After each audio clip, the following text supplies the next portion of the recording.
We pray. Hello, everyone. Please, okay, somebody. Heavenly Father, we are grateful. We praise your name. We magnify you for who you are. We appreciate you so much for all that you have done and continue to do in our lives. We pray, asking for mercy for whatsoever thing that we have done that will mar whatever discussion we are going to have this afternoon. We pray your spirit, your presence will continue to be with us all through, so that at the end of the day, your understanding with us will lead to the glory to your name. In the name of Jesus Christ, we pray with thanksgiving. Amen. Amen. Good one there, Amen. Mr. Pierre. Amen. All right, so what we are going to do is that kindly mute all your mics. Group one, kindly share your screen or your slides for us to kick business. So group one, we are giving you just 2 minutes. Prepare yourself, share your screen, then we start. Thank you. I still have with me Mr. Andy Mintayado. So Andy, are you there?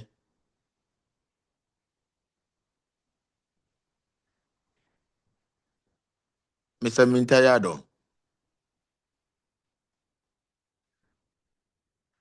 My TA is missing. Prof, I'm here. Sorry. Good.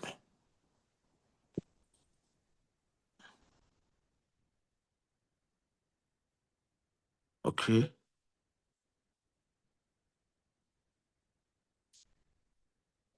All right. So what we are going to do is that everyone has the opportunity to ask, make contribution, or make suggestions. No suggestion, no input is wrong. We are all here to learn, to own what we are presenting today. However, never have it in mind that because you are not presenting, so you mute your either phone or your laptop somewhere and do different thing altogether. Questions will be said from each of them. So I'm begging you, let's pay attention to everyone who is presenting. Again, if you know you are not presenting, or if you present today and God will next week, you are not presenting, that doesn't mean that you shouldn't join the class. I'll conduct roll call, and I'm going to be very straight on this. Please, we have paid money to acquire knowledge. I'm begging you. We are not writing, or we are not learning to write an exam and we go. Please, I want us to be master of this model. Thank you.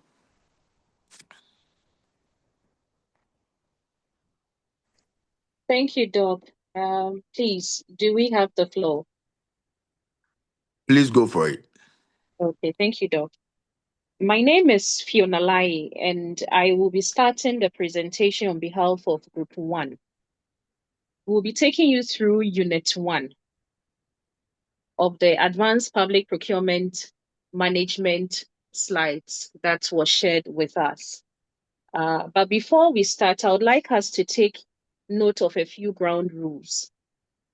Kindly keep your microphone muted throughout the presentation in order to minimize any background noise and disruptions for everyone.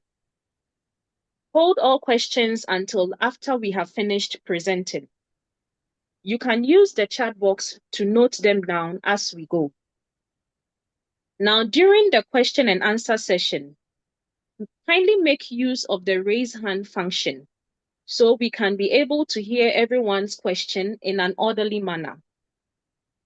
We will try to keep to time so that there is meaningful time for the question and answer window at the close of the session. Thank you. Tony, next slide, please. Now, we have all heard the term procurement, but when we hear the term procurement, what does it really mean to us? Now, to the ordinary person, procurement would simply mean buying stuff or getting what you need. For example, shopping for groceries, or probably even hiring someone to build you a kitchen. Now, however you go about understanding procurement, there are things ordinarily you would do. In case you have decided to build yourself a kitchen, you would first want to have a rough sketch of what your kitchen should look like. Then you would try to find builders, whether by asking your neighbors for recommendations or searching online for possible people in that space. You would also then try to get quotes from these people that you have shortlisted. Then you would compare the quotations by assessing not just the price, but also the person who is most reliable, who has good reviews, who can give you a very clear breakdown of the cost, and who can do the work at the soonest possible time, in line with your timelines. Then you finally would agree on the price, a start date, and how long it will take, and what happens if something should go wrong. They will then do the work, and finally you will check to see if this work meets what you guys agreed on prior to making the final payment. Now, to the ordinary person, if he followed any of all of these processes, that to him is what procurement is. But perhaps he's not wrong to think in this way. But for a professional, a degree holding procurement professional at that, Tony,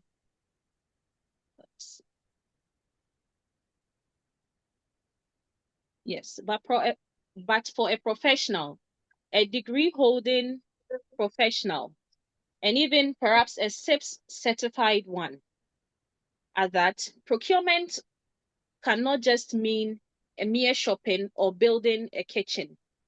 It would be shopping, building a kitchen, and unclogging a bathtub done professionally, strategically, and at a scale. Now, because of the complexity with this process, institutions such as the African Development Bank and the CATS International have also proceeded to try to define what procurement is. According to the African Development Bank, procurement refers to the process of acquiring goods, works, and services, resulting in the award of contracts under which payments are made Hello, in the Fiona. implementation. Hi. Fiona, Yes. sorry for me to interrupt. Whoever is projecting, can you please put it on presentation mode?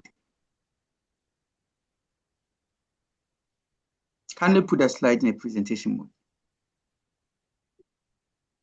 Thank you.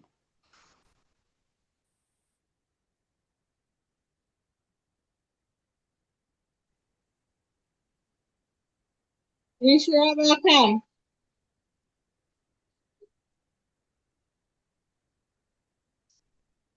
Are you eating?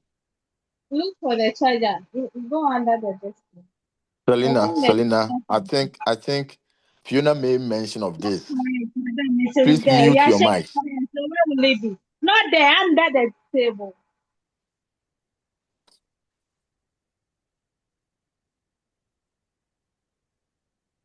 Once you pull the cables, this thing, pull this one.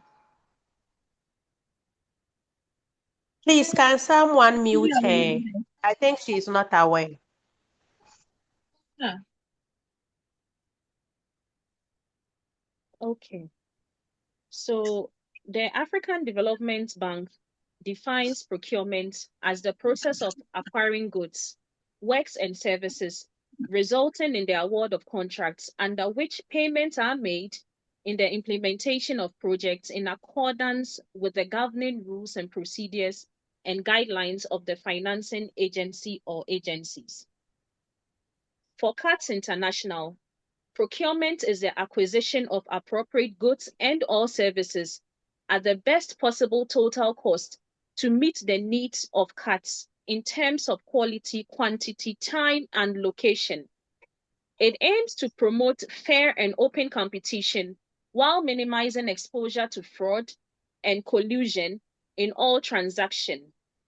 It also seeks to assure that goods and services and works required to support program operations are procured in a transparent and ethical manner while ensuring timeliness, quality, and best overall value. Now, the African Development Bank would be interested in outlining what procurement should be because it is a multilateral development finance institution dedicated to spurring sustainable economic growth, reducing poverty, and supporting social development in its member countries by providing resources, policy advice, and technical assistance. The CATS International, on the other hand, is an acronym for Consumer Unity and Trust Society International. Now, the Consumer Unity and Trust Society International is an international NGO established in 1983 in Rajasthan, India. It focuses on consumer protection, international trade, competition, investment, and human development. So we understand why they would be interested in giving us a definition for what procurement should look like. Now, when we look at these two definitions from these notable organizations, we see some distinct features. We see activities commence when the need is identified and end when transaction is completed, and a succession of logically related actions occurring in a definite manner, culminating in the completion of a major deliverable or milestone. Now, there are 6 steps that form the backbone of any procurement cycle. The very first is to be able to establish what to procure. In order to be able to establish what to procure, you would be guided by your purchase requisition, your scope of work, your bill of quantities. In institutions that acclaim human rights, that would also guide you. Cybersecurity could also guide you. Local content, and in oil and gas companies, you would have what they call the Join Us in Sustainable Development, the JUST indicators. That would also guide when you are establishing what to procure. Now, after you have established what to procure, you will now decide on the strategies, what we call the CST. Now, in deciding your CST, your contract strategy, you would need to determine the kind of contract you would want to have. Do you want to have a fixed price contract, or you would want to have a cost reimbursable contract, or you would want to have... I hope, sorry, Phil, I hope you're not the only person presenting. No, I'm not the only person presenting. Yeah, I wanted you guys to even introduce yourself for me to know the number of Persons. Tony, please scroll to the last to know page. your number. So Hello, Doc. Good yeah, afternoon, Doc. is it part of the slides? Because Yes, your name and please. index number should be there. After the Yes. presentation, I will need the slides. Yes, it's part of the slide. It's on the last page. Okay, that's fine. Hello, Doc. Yes, please. Before Fiona continues, I think there should be models and guidelines on how you will be doing the presentation. I think you only said the groupings, and so there were no guidelines and what have you. And so if there are any. We don't have any extraordinary guidelines. What you need to do is you go and make your own research, come and present to us. However, each member in the group needs to present. It should be part of the research that you guys have conducted. I don't want it to be one man show contract. And so say all these models were not mentioned. And so in our part of the presentation now, we've only selected some people to represent us, and then we will later come in to join them. And so that's why I was saying, if there were models or there were guidelines, we would have known so that you all do what's expected of us, you know. That's okay. Okay. So the very third, Tony, please. Tony. No, before this. No, way before this. take us to the 6 steps.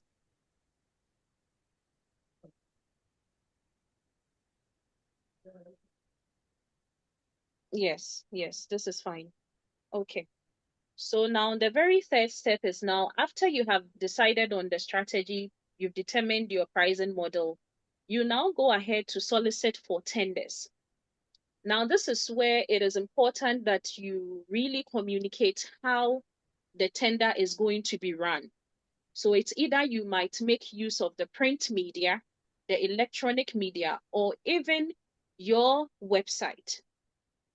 So for bidders, for contractors, and for suppliers, it is important that you would also take advantage of all of these mediums to be able to determine when a tender has been advertised and when the deadline is also approaching for you to be able to do the necessary to submit your bids. Now, after receiving the bids, you would proceed to do the evaluation of the tender. Now, this evaluation is advised that you would already have a preset criteria. Now, it is important that the criteria be preset so that the evaluation is not skewed to the advantage of a particular bidder.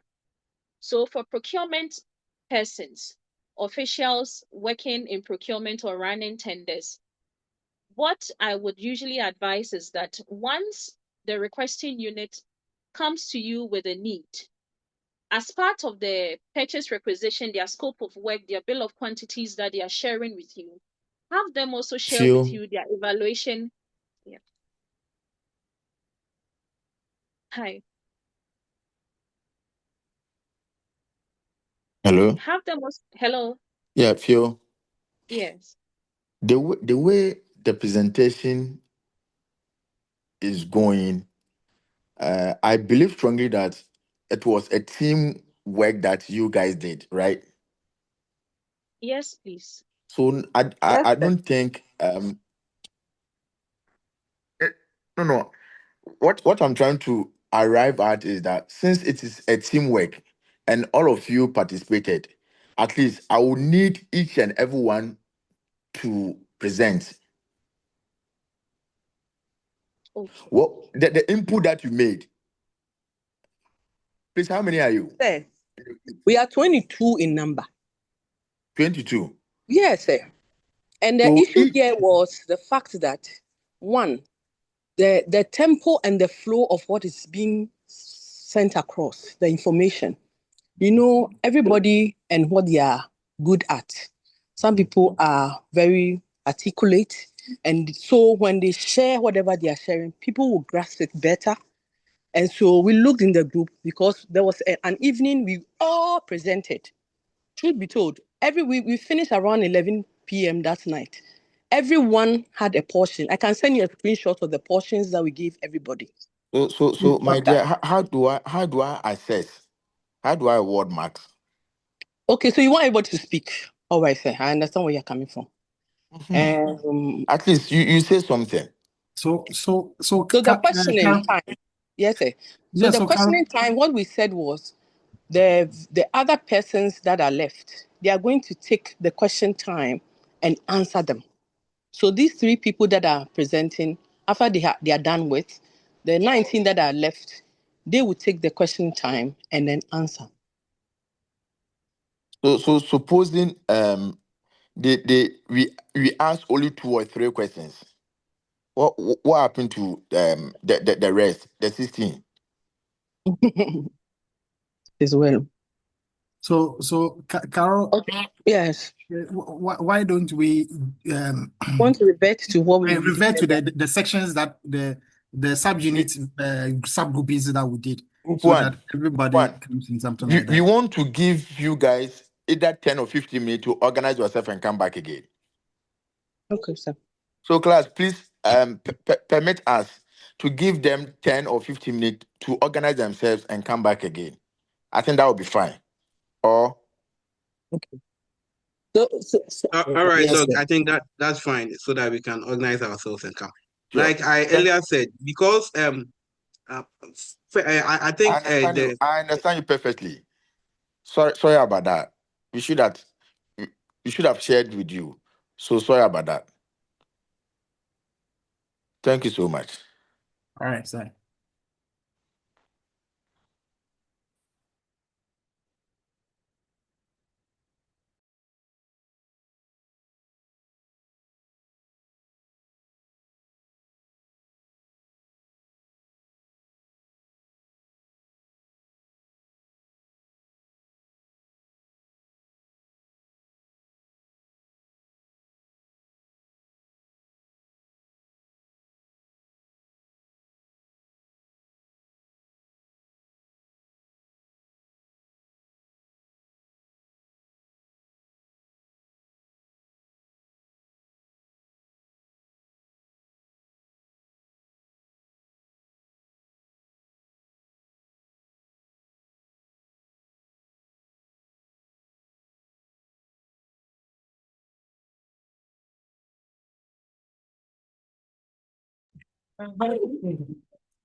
If I able to eat all your rice.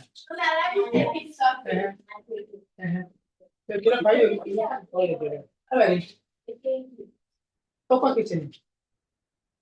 We are cocoa kitchen.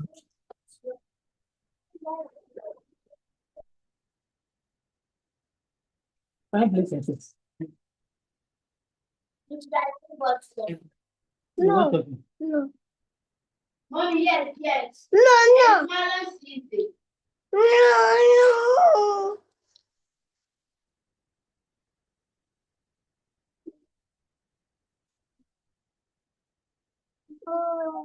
Cocoa no me llamo, me ves. Cocoa.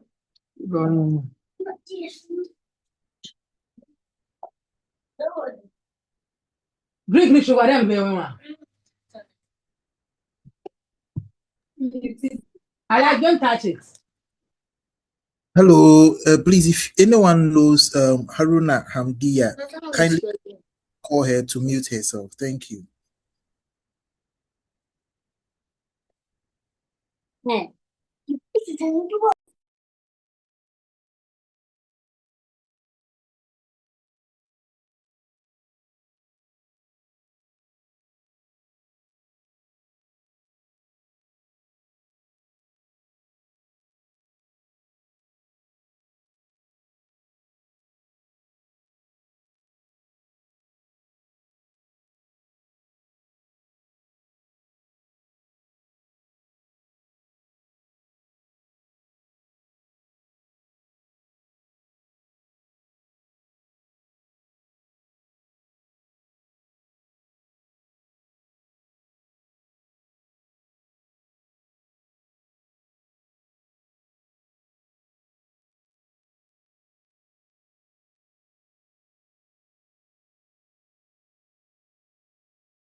Hello.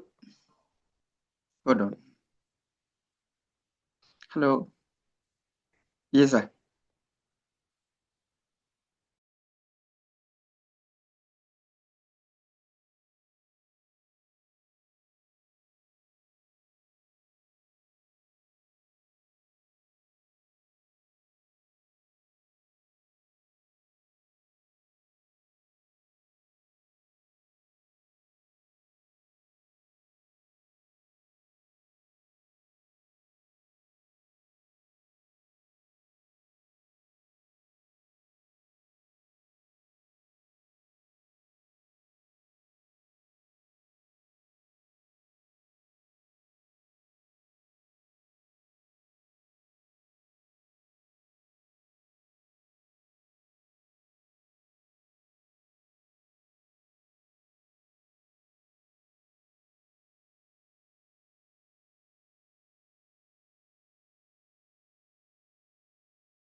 Please kindly let us know when you are done. Thank you.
Okay, so let me show you where you put it on the presentation mode.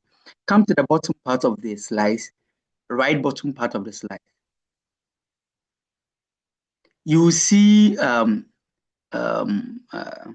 images just where you have to zoom in and zoom out. There's one that look like a cup. Click on that one.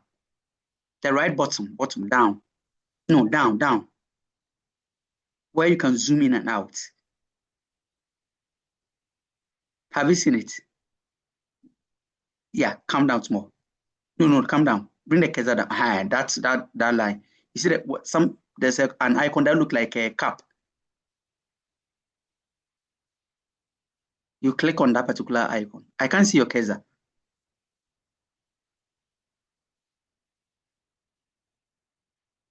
Come down. Yeah, your cursor is missing again. But on the same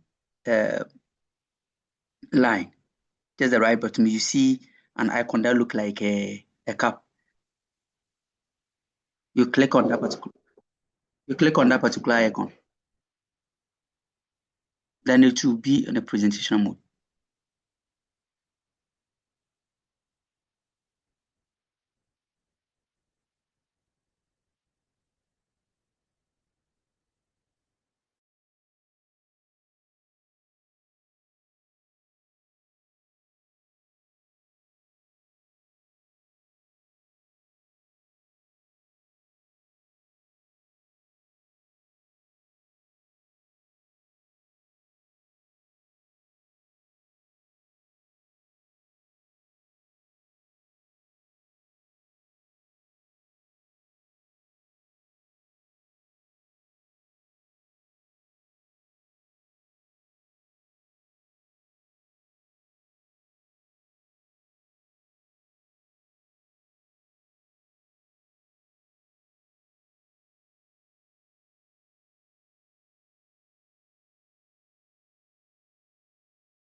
Group 1, you can start presenting now.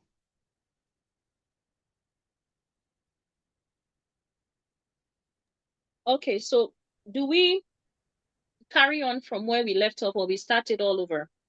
Oh, no, you can continue from where you, or you can pause for somebody else to continue. Okay, so we're going to have it because we've had, this is a bit of fraud notice. So we're going to have it more like a podcast session. So Tony, please take us to the slide we were on before we went off. Okay, so Benjamin will now take us, no, back. No, next slide. Yes, here. So now Benjamin will now tell us about the procurement reform in Ghana. Next slide. Tony, next slide.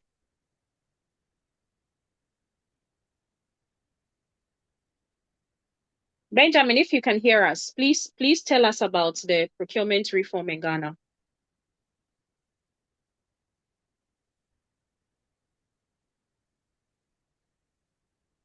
Let me handle that, please. This is Dennis. Dennis, would you like to have a bite at it? Yes. Okay. Come again? Would you like to tell us about the PERFMAC? Yes, I'll do. Okay, carry on, please.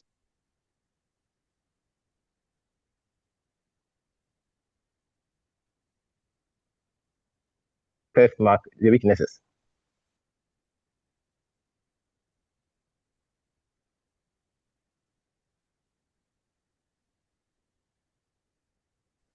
Hello? Can I be heard? Yes, you're audible. Continue.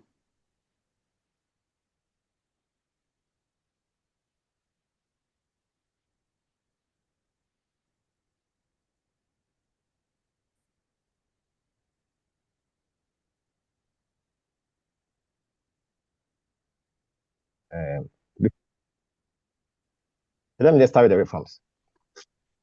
So,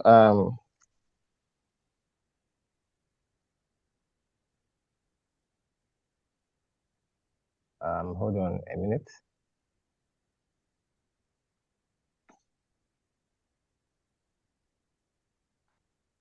So I'm continuing with the slide on the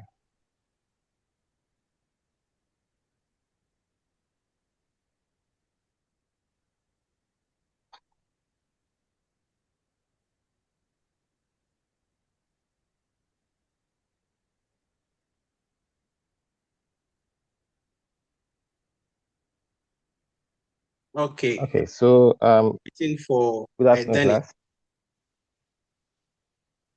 Good afternoon, class. Good afternoon, Dennis. Go Good on. afternoon. Okay. So I want to continue on the slide we are on. So in 1996, introduction of the procurement reform in Ghana, the government of Ghana introduced. Please, can I be heard?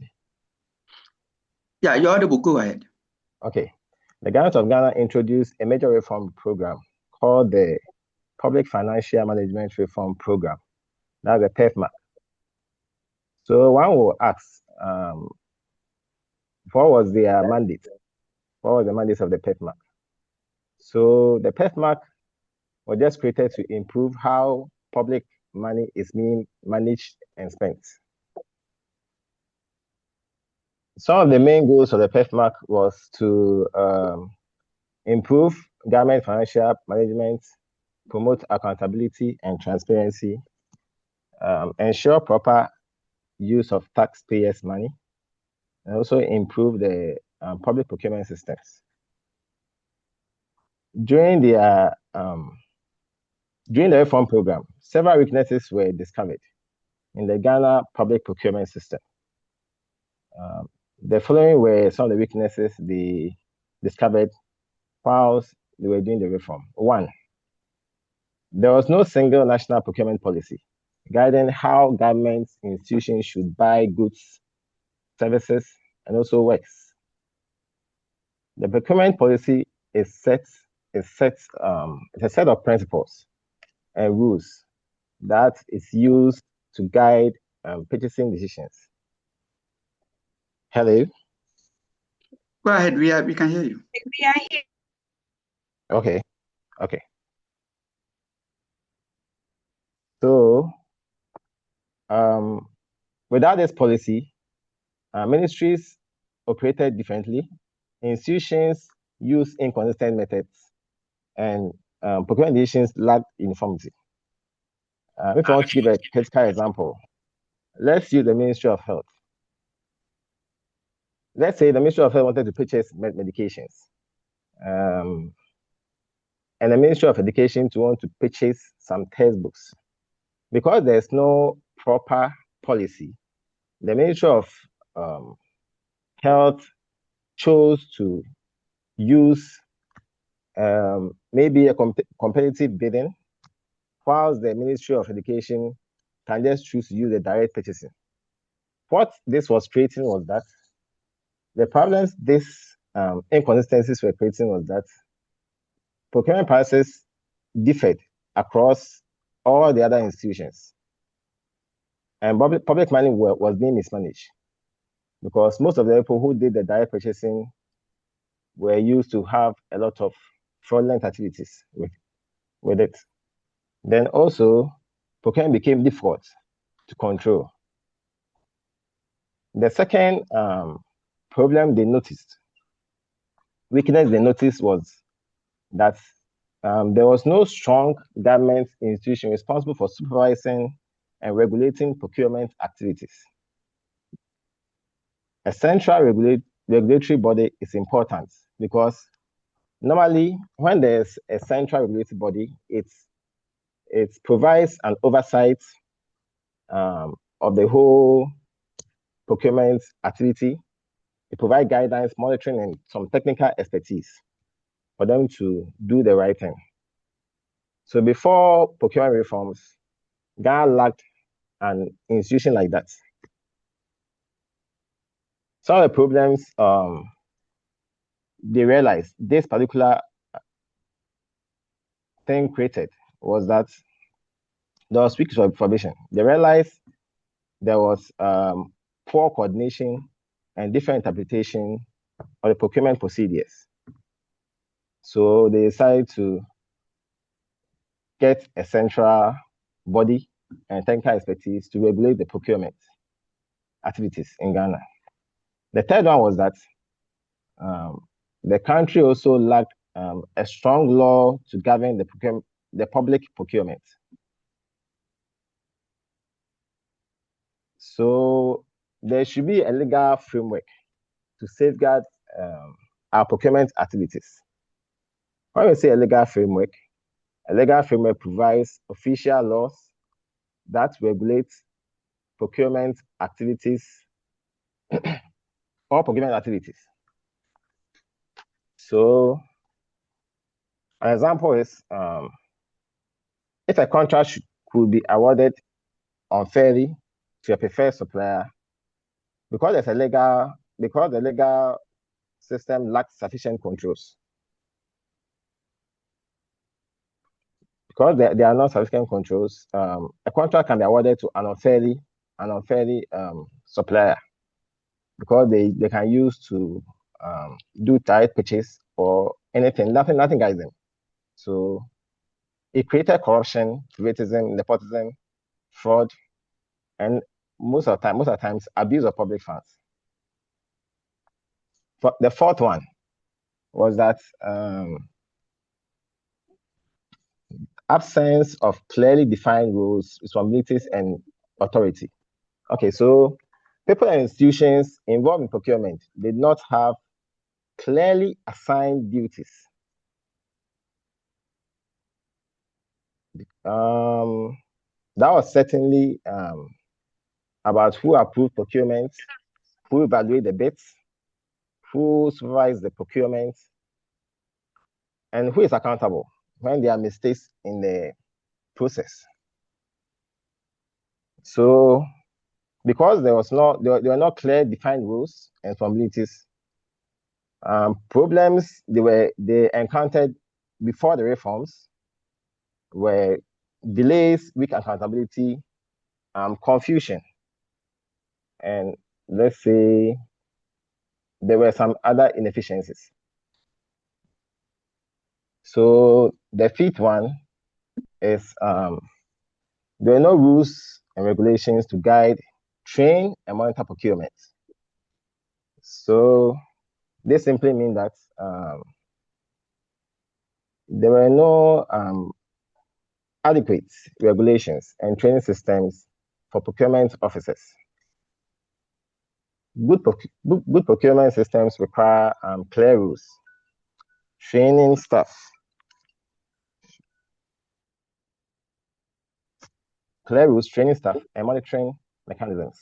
Before the reforms, the systems were weak. Procurement officers may not have fully understood the tendering processes, the bid evaluations, and the contract management. So it created a lot of problems like procurement errors, poor purchasing decisions, and inconsistent procurement practices.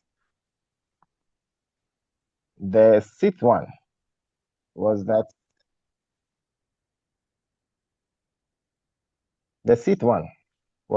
no independent appeal processes. There were no independent appeal process for tender complaints. When we say appeal processes, there was no independent system for handling complaints from bidders. In procurement, companies submit tenders to win contracts. Sometimes bidders may feel they were treated unfairly. An appeal system allows them to challenge procurement decisions. Before the reforms, Ghana lacked an independent complaints mechanism. So this created some problems like reduced fairness, there was no transparency, and they had trust issues with procurement processes. The seventh one was that there was no independent procurement auditing and monitoring function. There was no independent procurement and auditing monitoring function. So there was no any independent body responsible for checking procurement activities regularly. Auditing and monitoring are important because they ensure that procurement follows established rules. When we say procurement auditing, this simply means that trying to examine procurement activities to determine whether procedures are properly followed. The monitoring aspect of it means continuously tracking procurement activities to ensure that there is compliance.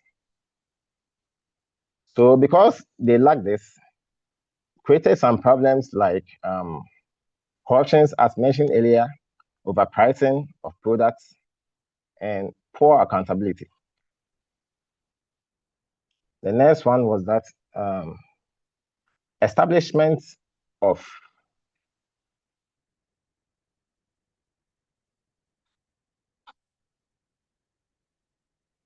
moment, please. Okay.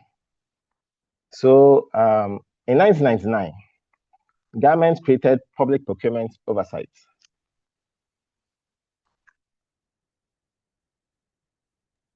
So Public procurement oversight. Dennis, hold Yes. on. Dennis, hold on. So you are telling us that Ghana was facing all of these problems, and hence the Yes. reason why the government decided to set up the PEFMAP to be able to check all of these things. All these Right. problems. Yes, please.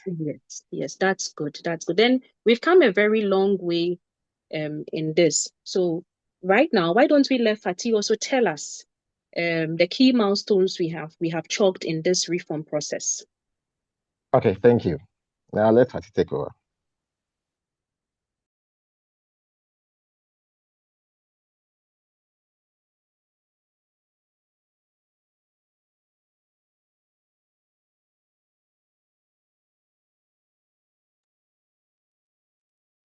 Who's next?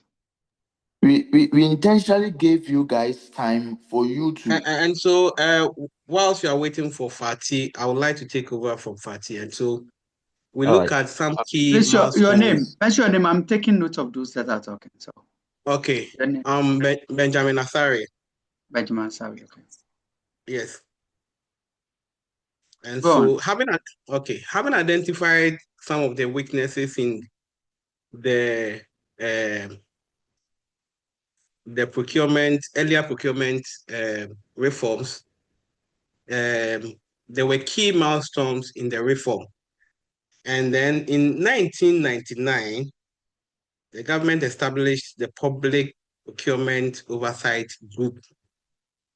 And then in 2023, there was a Public Procurement Act, which was Act 663. It was passed by Ghana Landmark legislation. And then in 2003, there was a country procurement assessment report to validate the agencies of reform. And so the CPR found that the total planned public procurement was about 8.6 trillion, approximately 14% of Ghana's GDP. And so that was a significant in our procurement system. And so it was and looking at that, if properly we don't take proper measures to account for our procurement process, it was going to cost us about 14% of our GDP. And so in 2003, you could look at the fact that the total revenue of about 11.4 trillion Ghana cedis were domestically used in procurement process in our Ghana procurement system. And so that alone represents about 50% of our tax revenue. And so the Act 663 was not just a legal 90, it was also a financial necessity. And in 2016, there was an amendment in the Act 914, which the operation started in July 2016, which both Act, which is Act 663 and 914, were procurement until it were emerged. And so some of these were some of the key milestones which were used in our reform from 1999 to 2016. And so we move on to the section 1.3, which my colleague will take over from me. Okay, so good afternoon. My name is Josephine Yamoah. So I'll continue with the objectives of the Public Procurement Act. So the Public Procurement Act was introduced to achieve several important objectives in Ghana public sector. So first is the harmonization of procurement processes. So this act seeks to create a uniform procurement system across all public institutions. So before the law was introduced, different government agencies used different procurement methods, which created confusion and insufficiencies. So this act therefore standardizes procurement processes to ensure consistency and proper coordination. So an example is institutions such as the Ministry of Education, Ghana Health Service, and the Metropolitan Assemblies are all expected to follow the same procurement procedures when purchasing goods and services. And then the second point is efficient and economic use of the state resources. So this act promotes prudent spending of public funds by ensuring that the government institute obtain quality goods, services, and works at the best possible prices. And this helps to reduce waste, prevent overpricing, and ensure value for money. So, for instance, when the government purchase hospital equipment from Okonfa-Anokye Teaching Hospital, so the procurement processes must ensure that quality equipment is being obtained at a reasonable prices. And then the next point is the promotion of transparency and accountability. So the law ensures that procurement activities are conducted openly and fairly. Procurement opportunities are advertised publicly, evaluating criteria and made clear, and records are properly kept to reduce corruption and then favoritism. So in Ghana, tender notices are often published in newspapers, on the Public Procurement Authority website, and on notice board of various institutions. And then we have the fair and non-discriminatory treatment. So this act ensures equal opportunity for all qualified suppliers, contractors, and consultants. So no bidder should be fairly favored or discriminated against based on political affiliations, ethnicity, religion, or personal relationship.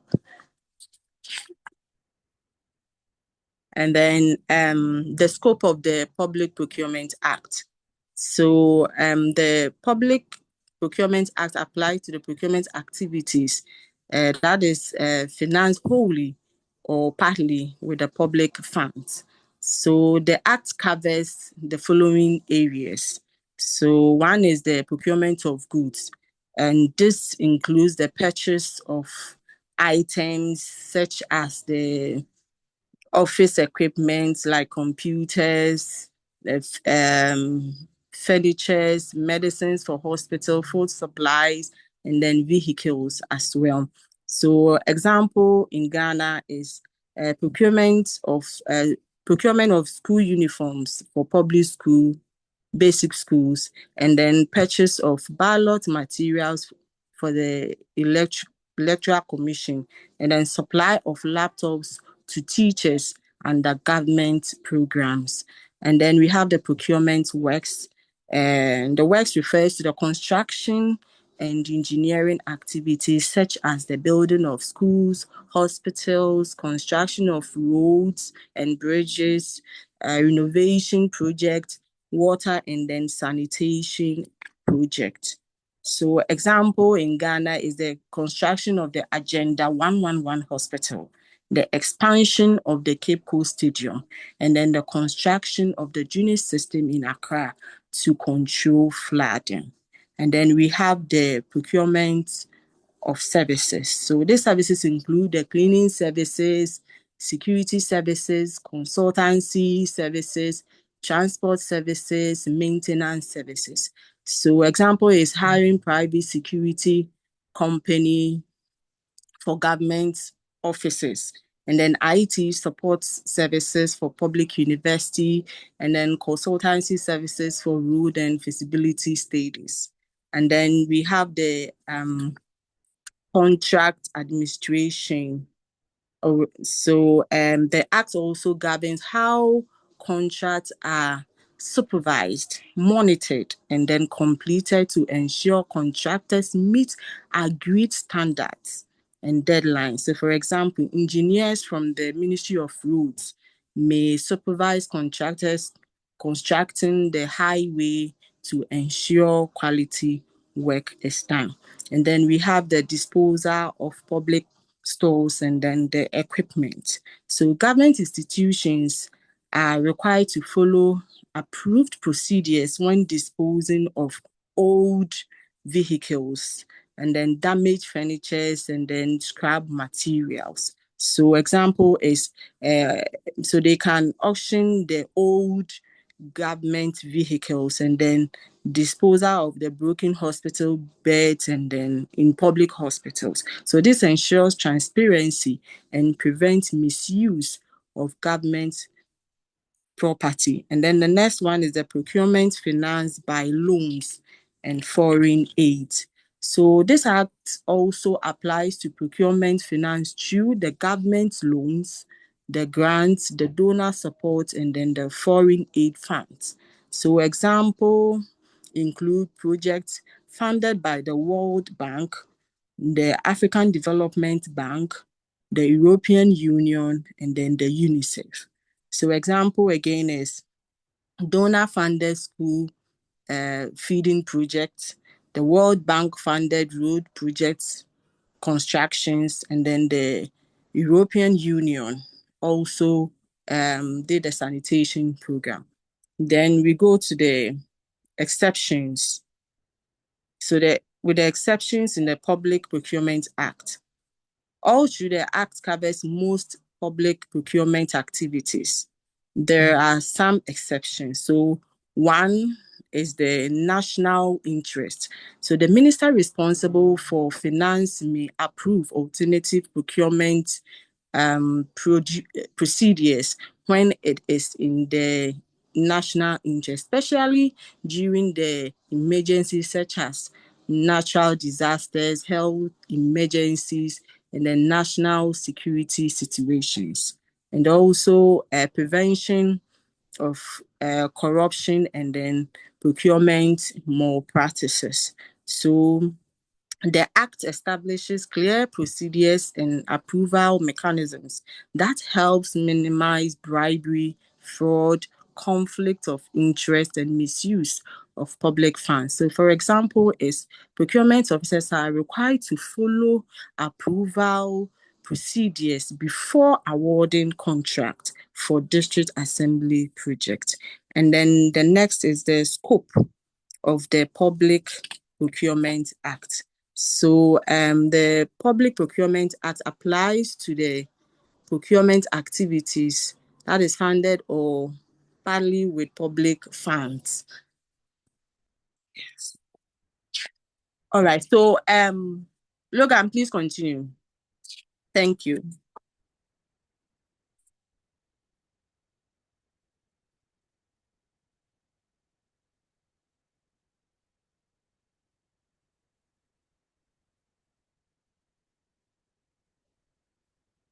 Okay. Then I will hello, Logan, are you there? All right, then I'll continue. So the next is the institution that covers under the public procurement. I assume Logan is not around. All right, I'll continue. Yes, fine. So I'm continuing, please. All right, so institution covered under the Public Procurement Act. So, please, next slide, please. Thank you. All right, so the Act applies to the wide range of public institutions in Ghana. So one is the central management agencies. So these are the key government institutions responsible for national administration and policy implementation. So example is the Ministry of Finance, Office of the President, and then National Development Planning Commission. And then the second one is the ministries, departments, and agencies. So all government ministries and departments must comply with the Act. So example, Ministry of Health, Ministry of Education, Ghana Education Service, Ghana Police Services. And then the three is subvented agencies. So these are organizations that receive financial support from the government. So example is the Council of Scientific and Industrial Research, and then the Ghana Library Authority. And then the fourth one is the government institutions. So all public sector institutions established by the government are covered by the Act. So example is the district assemblies, the regulatory bodies, and then the government boards. The fifth one is the state-owned enterprise. So government-owned businesses must also comply with the procurement regulation. So example is the Ghana Water Limited, Electricity Company of Ghana, ECG, and then Ghana Cocoa Board. And then the sixth one is the public universities, school, college, and hospitals. So education and health institutions funded by the government are required to follow procurement procedures. So example is University of Ghana, and then our own school, Ghana Communication Technology University. We have Takrady Technical University, Kolebu Teaching Hospital, and then Cape Coast Teaching Hospital. And the seventh one is the Bank of Ghana and government-owned financial institution. So financial institutions owned or majority owned by the government are also subject to the Act. So example is Bank of Ghana and then the Agricultural Development Bank. The eighth one is the public welfare institutions. So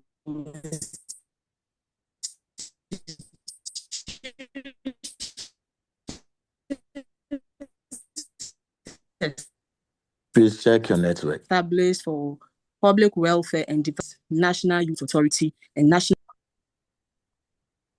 Please, is it okay? Yes, please.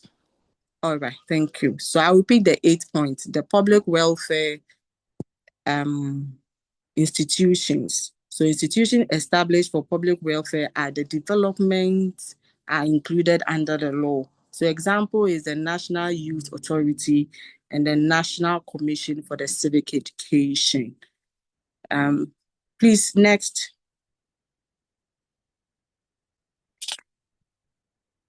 So please, can someone continue from here?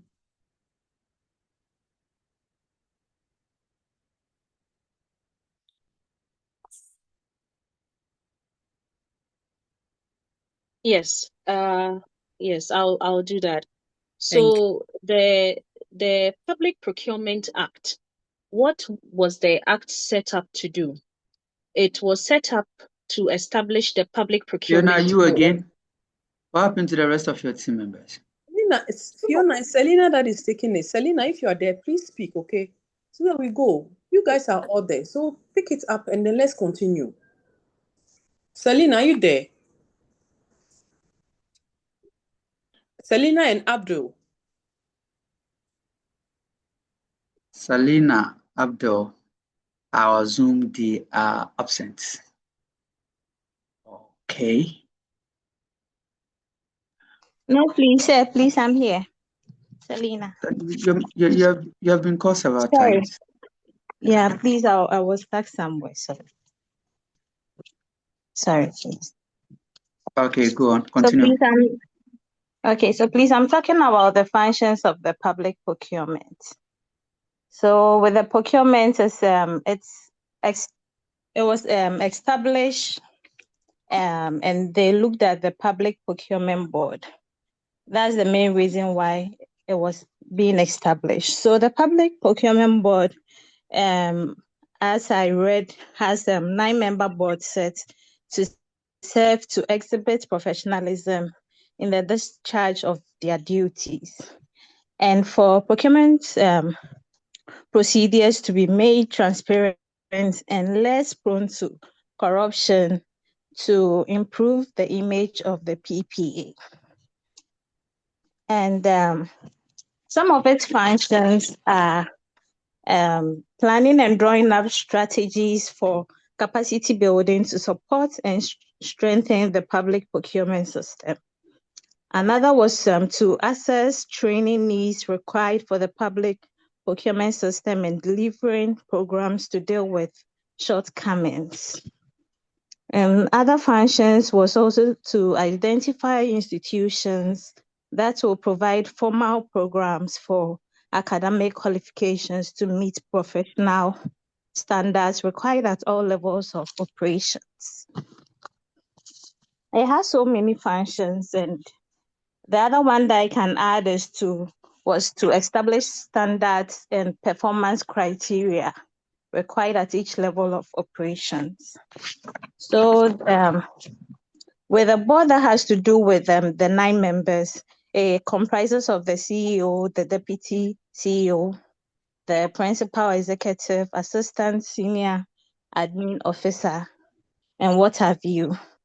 And their mission is to provide leadership and direction for professionalization of procurement in the public sector, and to also set professional standards agreed on performance indicators, ethics, and competence. And okay, so with the other one, why it was established is to have the entity tender committees. And the entity tender committees are said to be a mandatory internal structure established by every public institution under the Public Procurement Authority. And its primary purpose is to review procurement plans, ensure procedural compliance, and approve tender awards according to the Procurement Act 663. They also approve tender documents.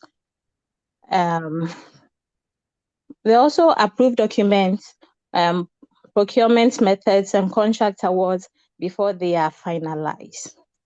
And it also comprises of the chairperson.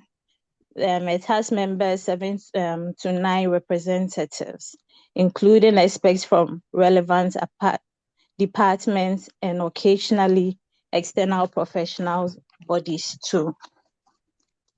And the tender review boards, to talk of them, they see to the oversight body responsible for reviewing and granting concurrent approval for contracts that exceed the financial threshold of local entities, tender committees.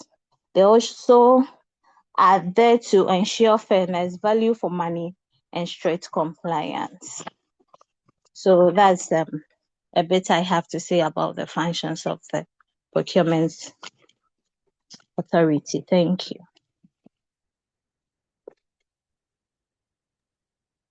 Thank you very much. Thank you to Doc. So please, the next person Osman, should come. Alexander Doku. Is Alexander Doku there? Alexander Yes, sir. Doku. Yes, sir. Yes. Take over.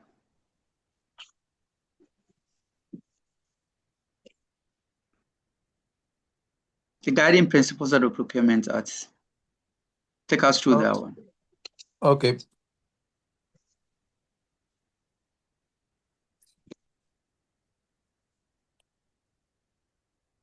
Okay, so we are going to talk about the guiding principles of the Procurement Act. So 1, transparency.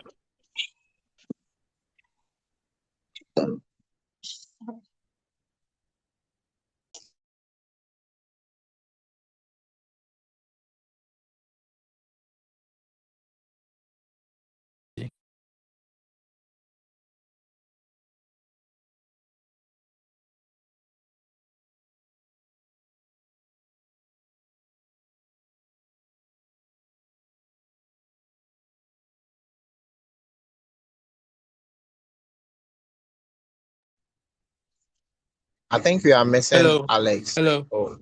I'm back. Says the network. Oh. Okay, so transparency. Same rules apply to all suppliers of goods, works, and services. So number 2, we talk about rules, and rules are published as the basis of procurement decisions prior to the use. Then number 3, reduce the induce of corruption. Then we are going to talk about competency. Number 1, actively encouraging greater suppliers' participation through advertisement, sourcing reviews, pre-qualification, and transparent procedures. Then 3, result in potential cost saving and greater awareness of new developments. Then standardization, standardized specification so all suppliers understand requirements clearly.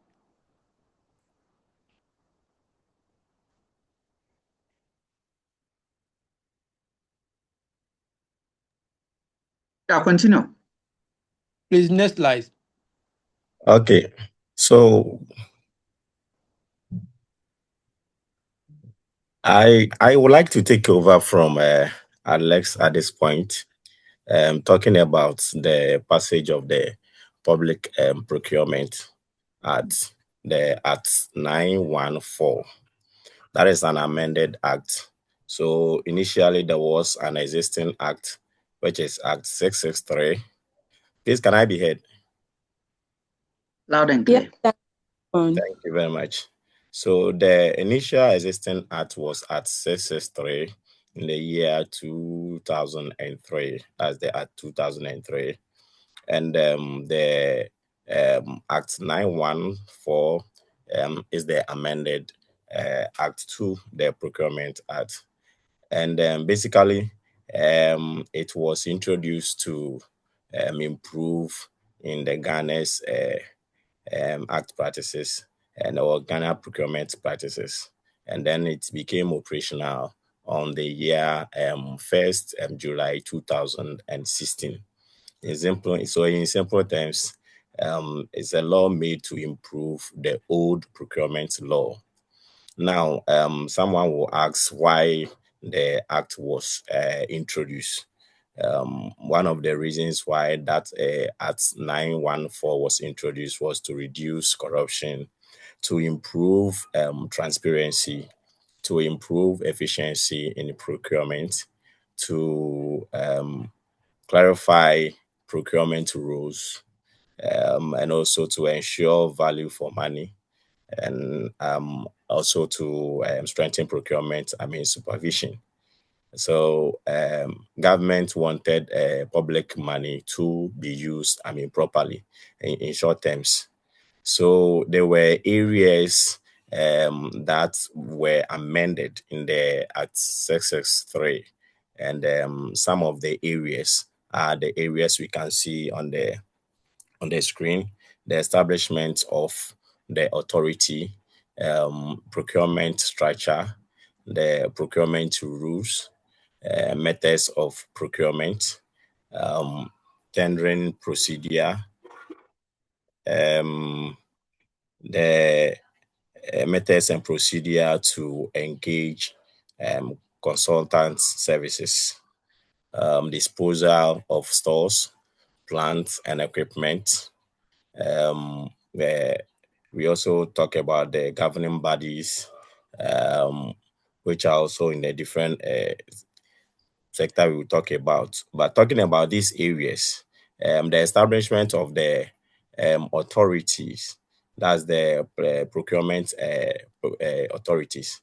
The amended strengthened the PPA to also monitor the procurement activities, somehow ensure or enforce procurement laws, train procurement officers, and then handle compliance.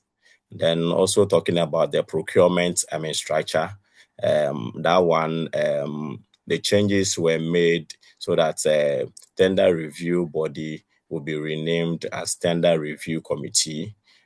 Some boards abolished, and also to create a new structure. Or sometimes to create a new structures. So it was done to improve efficiency and decision making. When we go to the procurement rules, so the procurement rules was, also, changed to improve, rules like procurement planning, approval, procedures, documentation, monitoring, and compliance. To clear procurement rules, and also to make it more efficient. The methods of procurement, that one was also introduced to also serve as a or to ensure competitive tendering, restrict tendering, sourcing, and also request for quotation, so that all these areas can be ensured sure to achieve fairness in procurement. The next part, which is the tendering, procedures, was also served to, improve, tendering processes. the advertisement my colleague talked about, the submission of bids, tender opening, evaluation of tenders, contract awards, so that supplier selection become or will be more transparent. The consultants or hello.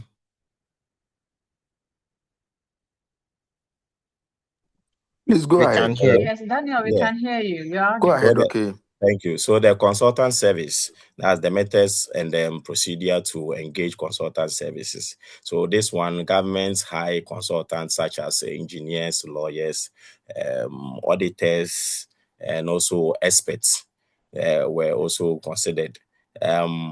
For the next part, that is the review.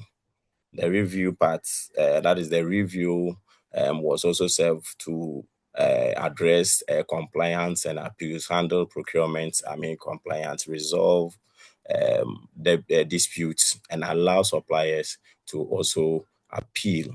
Um, Somehow, unhappy suppliers can seek justice through this, medium. Um, Talking about the disposal of stores and equipment, um, government disposes so many things. So things like old vehicles, equipment, machines, unused materials were also use this column to address those issues, so that to avoid corruption and misuse of government properties. So in order not to waste too much time, the Act 914 has some importance. It was really necessary to be introduced. So to serve as a tender review boards, some review boards were abolished. Regional review committees were introduced. The PPA, were given stronger powers, and also procurement rules were also clarified, and it's benefited certain areas, like to improve transparency, reduce corruption, and improve accountability, ensure value for money, and also improve efficiency. So in short, this Act 914 was introduced in order to improve this Act 663, so that the process or the quarters of procurement or public procurement can be more efficient, and also be more strong enough to serve the purpose of procurement quarters. Thank you.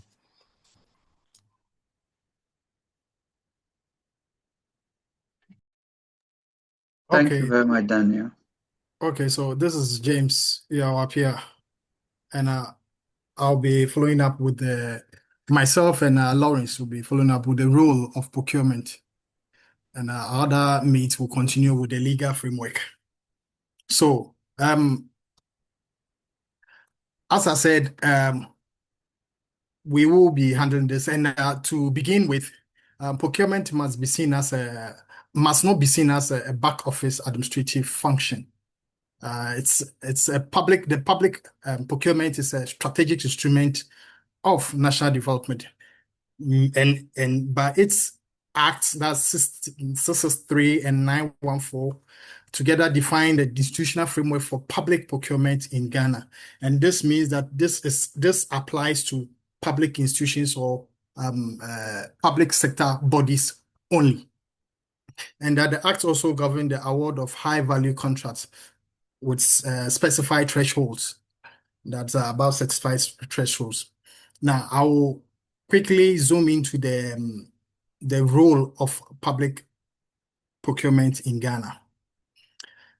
There are two main roles of the public procurement, and that is the economic and the economic and the social. When we talk about the economic impact first, we handle the economic impact first. With the economic impact, we are looking at efficient use of public funds. And that is, when we say efficient use of public funds, we are talking about value for money. And that is, government ensures that money is spent wisely to get the best quality goods and services, and as well as works at the lowest cost possible. Again, under economic importance or the economic impact, we have its public procurement supporting economic growth. That is government spending on roads, like the big push. When it spends on big push, it is, or an other, I shouldn't use only big push, and also the Agenda 11 in the previous government. When government does so, it helps improves the private sector growth and all other sectors that are related to the public sector. Then again, it creates employment. As the public sector grows, of course, people are employed. And I must say that the public sector growing because of the involvement of Ghanaian-owned bodies or Ghanaian-owned company, private institutions, because of the public sector offerings. Then it increases GDP. GDP, that's a GDP contribution. And when we talk about GDP, I will be explaining it further when I get to where the stats area. I will explain that side a bit more. And it improves market competition. Because of the tendering processes, if all things should go, or if all things should be equal, it opens up, it's fair, it gives fair opportunity to all private institutions involved. Then we talk about the social importance. With the social importance, it improves public services, it reduces corruption, it promotes fairness, as I've already said. Then, of course, the living standards of the people also improves. This is with the social and the economic roles of the public procurement. Now, I will quickly zoom into some stats. But Lawrence, are you around? If your network is okay.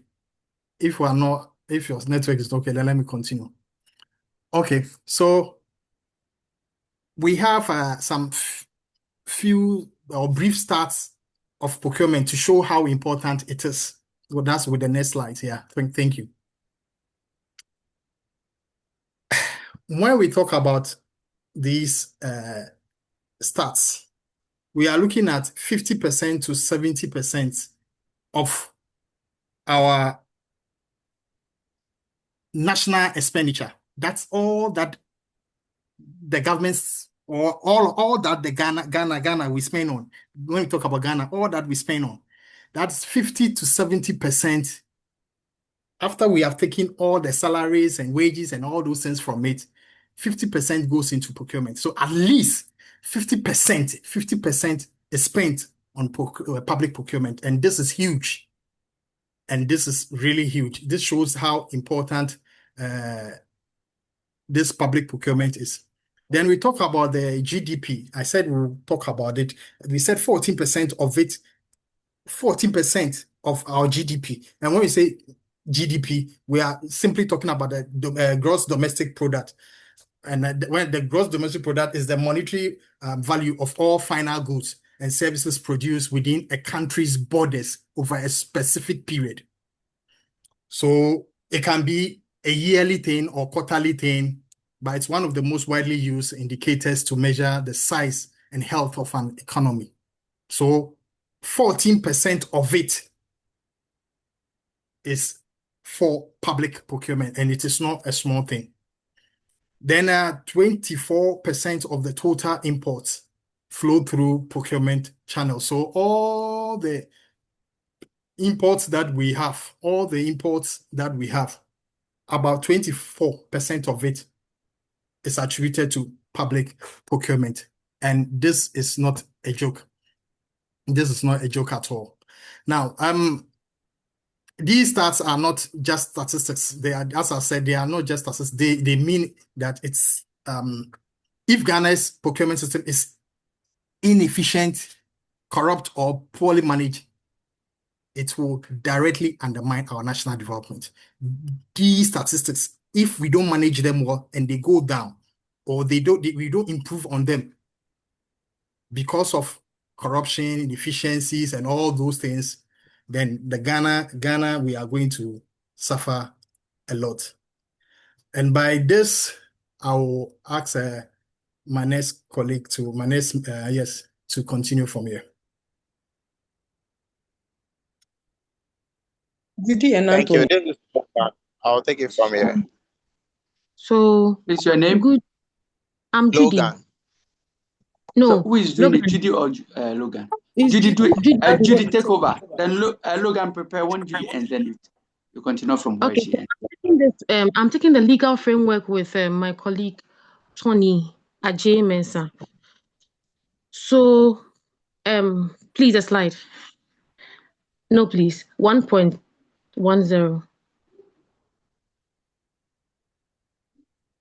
No. Yes, please. So, public procurement rules are typically implemented in legislation promulgated by a legislature. So some countries adopt regulations to provide additional details to implement the legislation. In some states, the executive branch may implement a procurement program through circulars, guidance, or executive orders, which we quoted from Wayne A. Whiting, 99. And in addition, in addition to a legal or regulatory framework, a detailed set of guidelines ensure the law is operationalized to the level of government bodies responsible for procurement. So this slide typically explains how public procurement activities are guided by legal and regulatory systems established by government to ensure transparency, accountability, fairness, and value for money in the use of our public funds.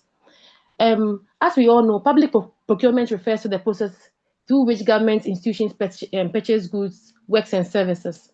So the legal procurement rules are typically implemented through legislation. So public procurement systems are primarily governed by laws passed by a particular country's legislature or parliament. So these laws typically provide a legal foundation that regulates how government entities purchase their goods and services.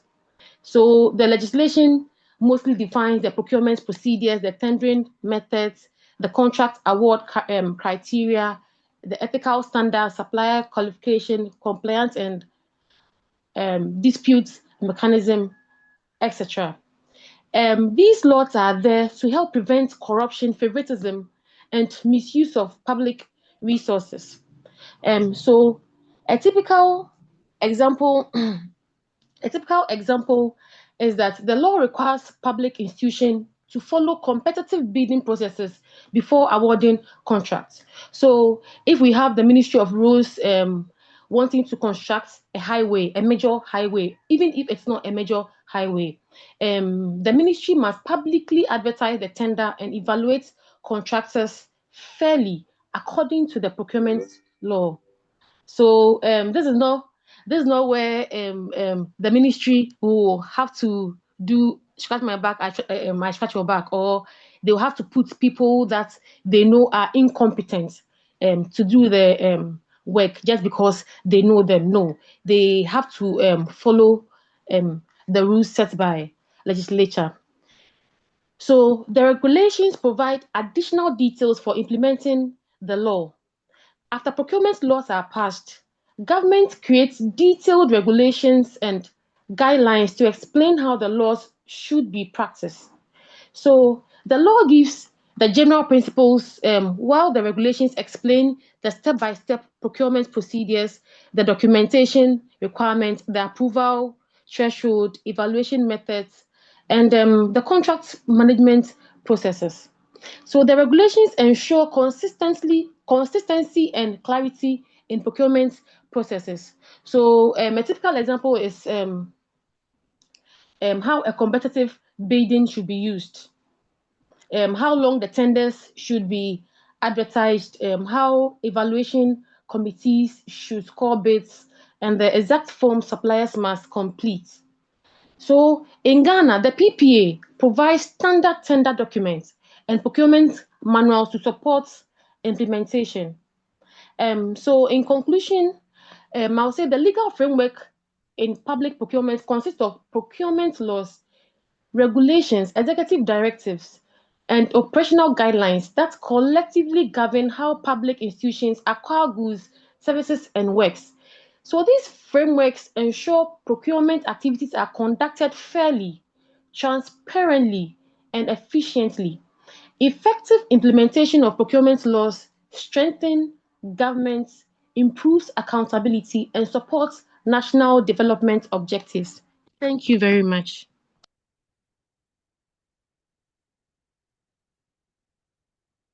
Welcome. Okay, the next person. Logan, you can continue. Okay. Okay, Fiona. This session was between Nicholas and me, but I'm not sure he's available on the call. But if Logan is ready to take it, he can step in and take it. Okay. Nicholas is not around, right? No, he isn't. So what we're going to do is that if anyone fails to present or if the person is not around, kindly cancel the person's name. I don't want to see the person's name. So I will score the person 0. Doc, I'm taking notes, so. Yeah, so I will score the person 0. It doesn't have any mark from me. Thank you. All right, Logan, continue.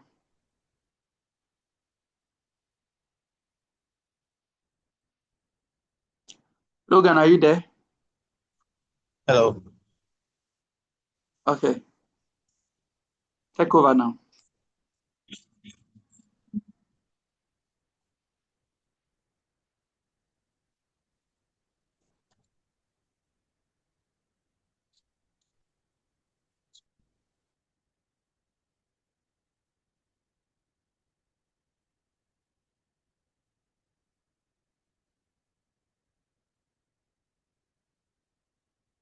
Logan.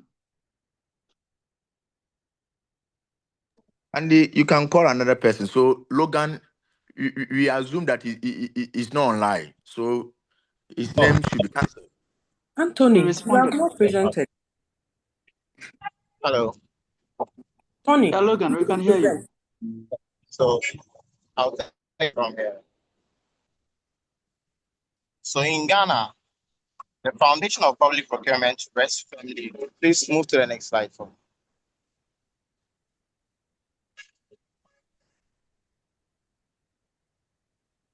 The foundation of public procurement rests firmly on legislation. So Parliament enacts these laws and then ensure a robust and transparent framework. Specifically, the Public Procurement Act 2003, also known as the Act 63, along with the amended Act 2016, Act 914, form the statutory backbone. This legislation comprehensively covers various critical aspects of the procurement system.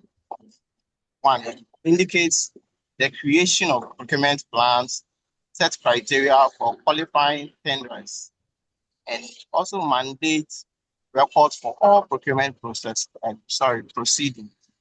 and communications. It also outlines procedures for rejecting tenders, proposals, and quotation, and specifies conditions for the entry into force of procurement contracts as well. Public notification of contract award is also a key requirement here. So they ensure transparency. The framework also includes crucial inducement rules for suppliers, contractors, and consultants, and preventing undue influence. Finally, it also addresses the precise deception of goods, works, and services alongside essential language requirements to avoid misunderstanding. Next.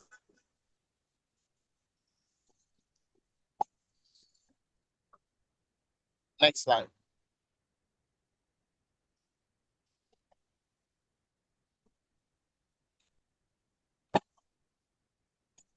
Now let's look at the components of the legal and regulatory framework.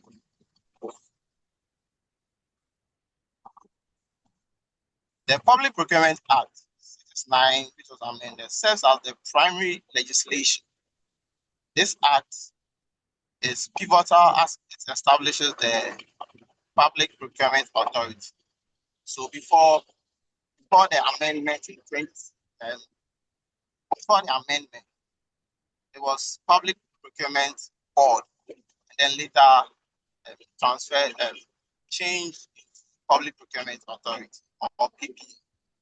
So the PPA acts as the operating regulator. It also defines the role of critical bodies such as tender committee and tender review, which ensures accountability and oversight. So the tender committee ensures accountability. Then the tender review board is like the checks and balance aspect.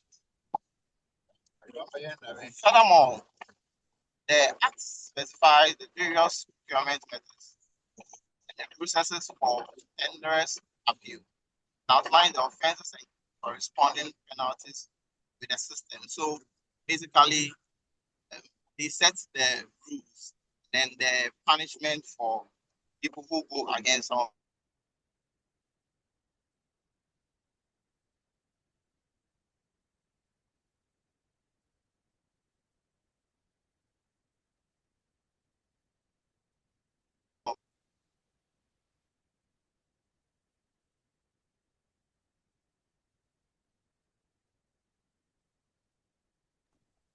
What's happening?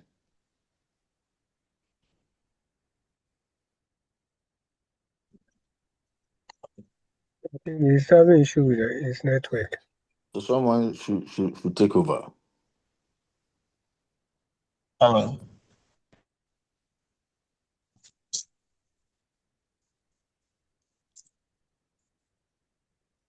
So complementing this primary legislation are public procurement regulations. So these regulations are issued by the Minister of Defense in close consultation with the PPAs under the Section 97 of the Act. What they do is they provide crucial additional details necessary for the practical implementation of the broader legislation. So beyond this, they give guidelines, standard tender documents, comprehensive public procurement manual, further personalizing the framework, and something like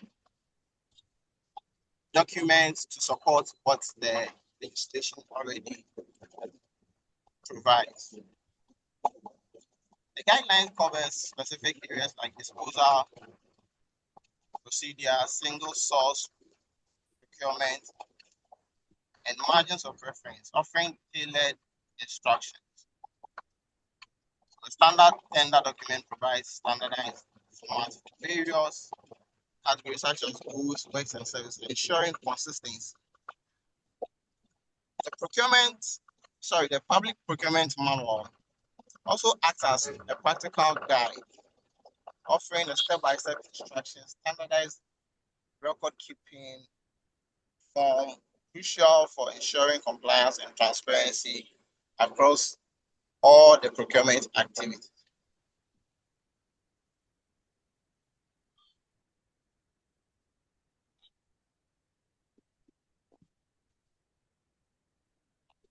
Next slide. Emmanuel, please take over.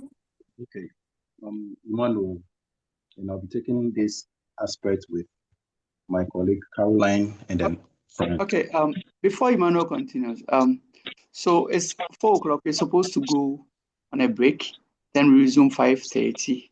We resume 5 o'clock, then we close 6:30. Or we can do 1.5 hour more, then we close. So the course rep, boys in your court. So and please the entire let's class. let's What continue. should we break or we should continue. continue? So let's continue so we can end it. Sir, we can continue, please. We can continue, please.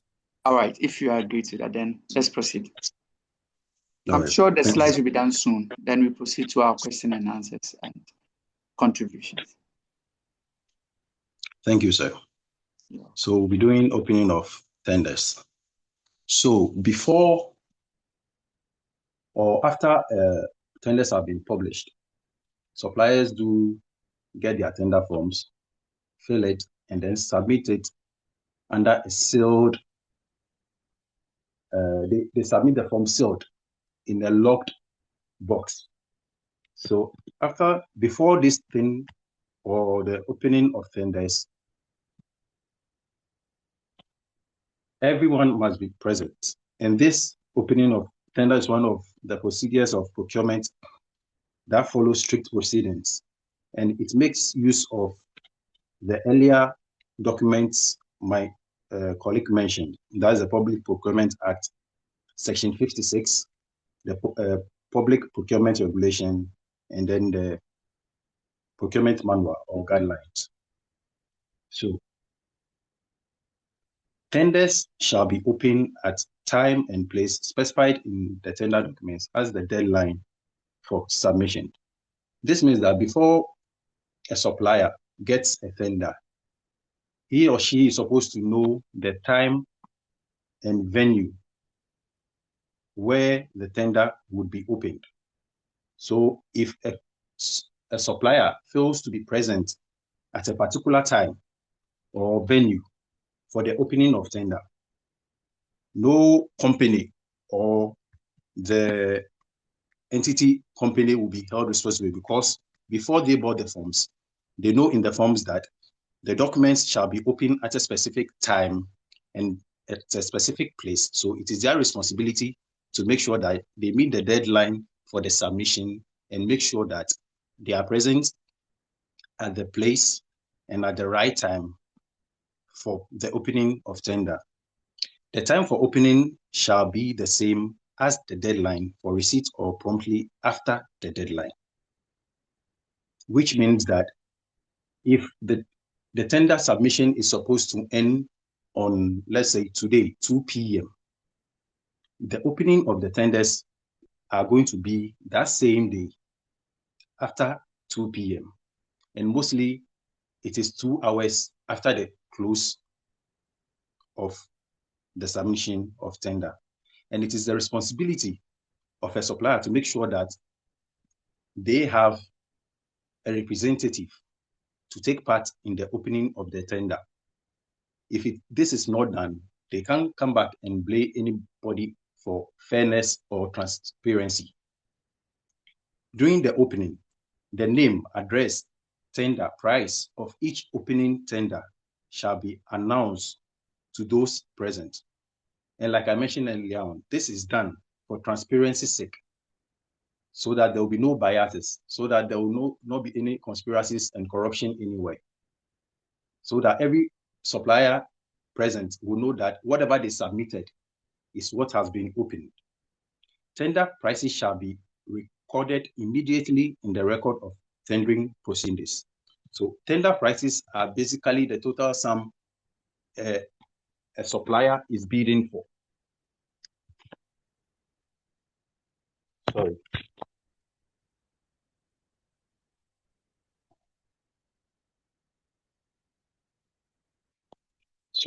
Tender prices shall be recorded immediately in the record of tendering process. So tender prices, like I said, are the total bid a supplier is bidding for. So if, let's say, tender is sold and then a supplier decided to bid for 5 items, which might be a total of 10,000. When your documents are opened and your name, everything, address, and everything is being mentioned, whatever you bid for, if it was for 10 items, the total price of that will be recorded. And this is to avoid some of the objectives of the whole procurement process, where there could be corruption, where some people could come back or team up, change prices in the system. So when this is done, it will be signed and sold by everybody. So if there are changes, this will raise alarm. My colleague will continue from the tender opening procedures. Frank.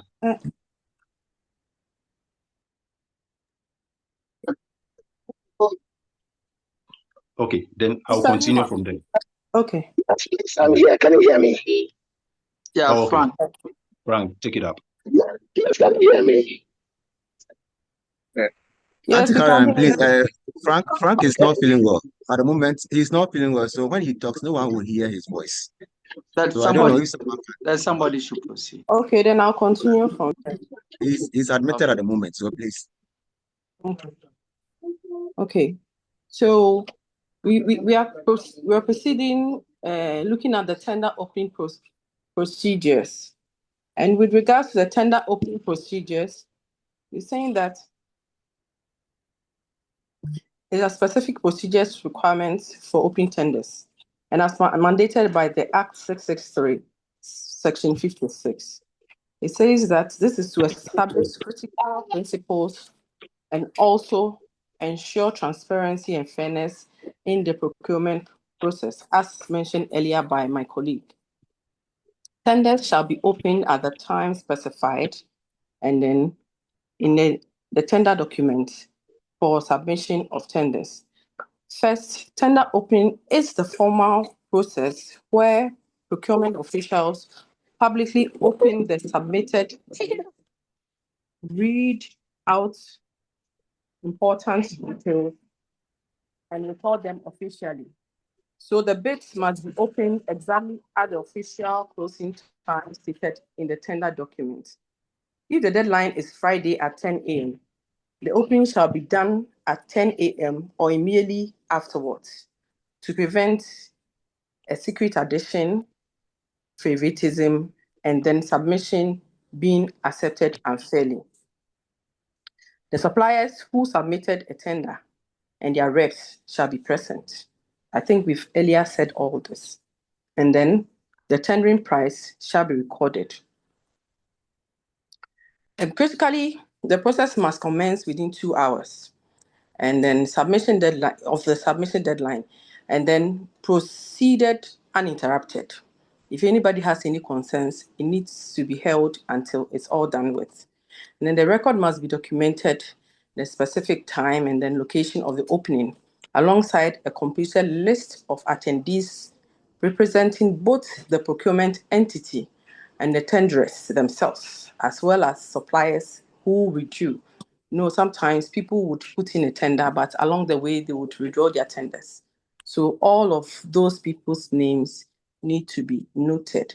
And then tenderers will be informed that the evaluation process is strictly confidential. And then records of tender opening proceedings shall be retained as a formal part of the record of procurement proceedings. That's the Section 28. A tender opening shall comprise at least 3 persons, including a member of the entity. Tony, please, the next slide.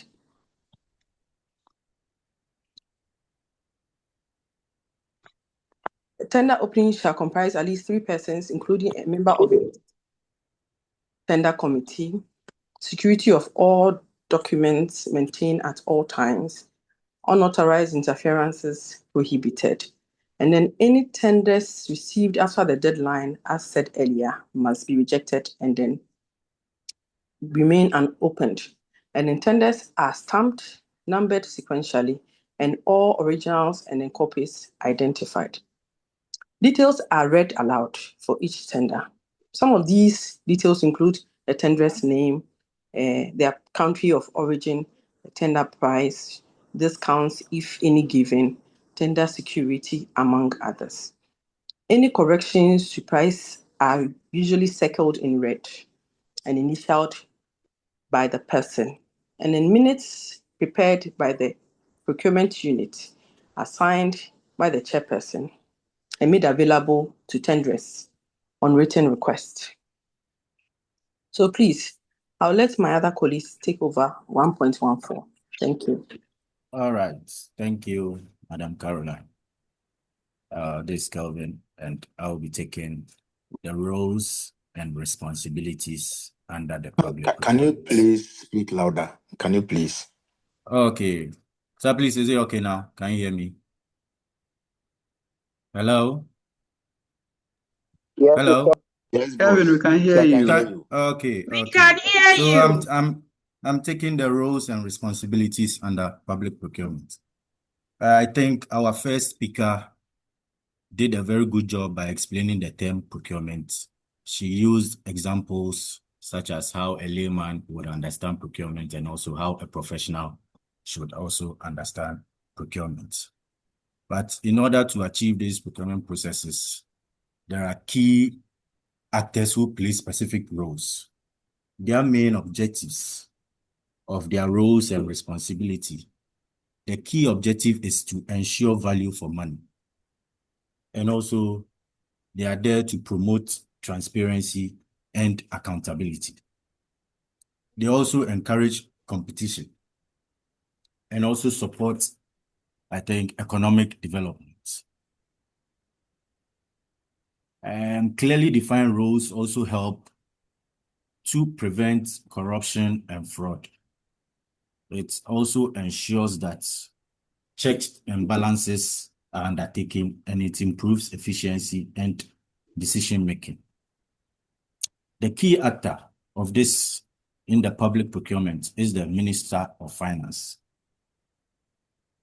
The Ministry of Finance, because it's in charge of protecting the public purse, has the sole responsibility for budgeting and resource allocation. They issue regulations to the PPA and also receives the PPA annual reports for submission to Parliament. The next entity, which is the Public Procurement Authority, the PPA, which is the national body that oversees procurement in our nation. Some of its responsibilities are they develop procurement policies and guidelines. They as well monitor compliance across entities and institutions, and also provide training and capacity building to departmental heads and institutions. They also investigate procurement irregularities. Then we move to the Tender Review Committee, which was renamed from the Tender Review Board under Act 914. The committee is made up of a group of procurement professionals as well as responsible leaders who ensure or who are there for decision-making in procurement. Some of their responsibilities are they review and approve procurement methods, they approve bidding documents, they as well evaluate recommendations from evaluation panels, and also they award contracts. The key point is they ensure collective decision-making to reduce corruption risk. The head of entity. The head of entity,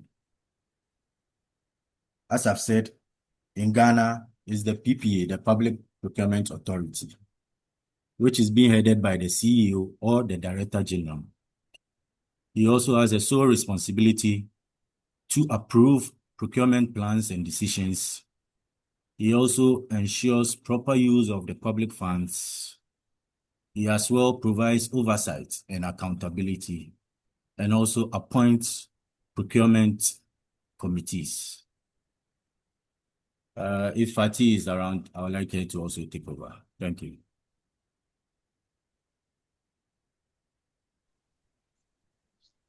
Hello, good evening.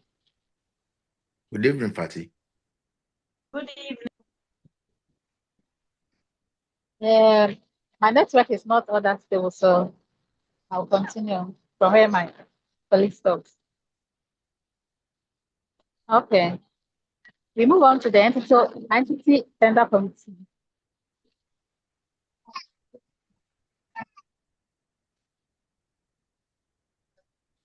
Hello. Ati, we can hear you. Talk. Okay, here we have nine people who's this is my network. Hello. We can hear you.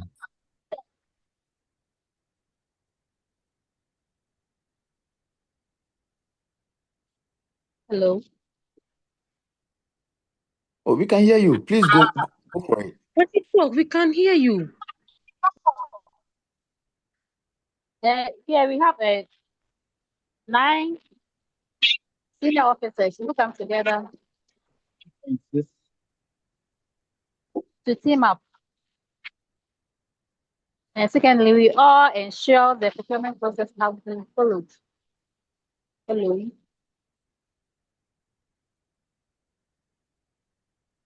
Hello. But you don't say hello again. Go ahead, please. And that's a very painful. Just go ahead. We can hear you. Okay. You can hear, please. I'm continuing. The tender committee ensures all procurement procedures have been followed and approve procurement plans and decision for documents.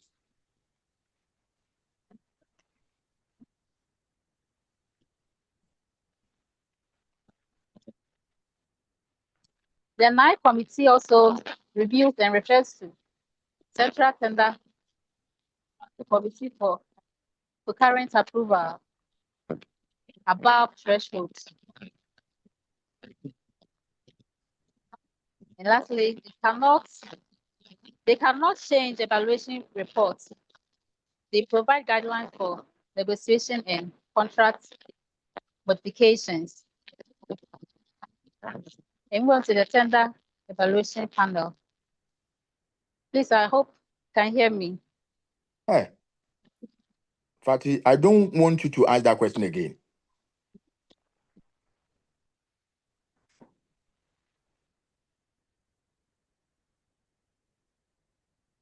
We move on to the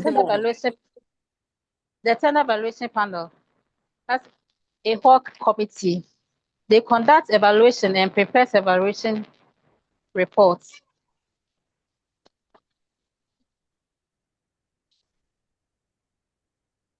And move on to the procurement unit. They have a permanent unit staffed by professionals. Here, the committee, the 9-member committee are professionals who go through all the tender processes to choose the correct procurement, the correct supplier who can supply all the documents, all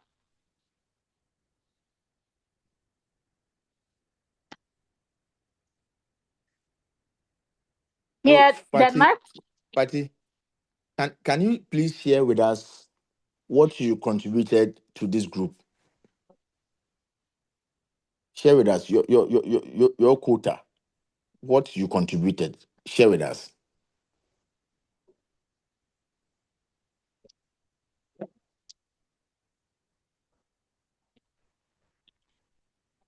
Fiona, what was Fatih part of the group?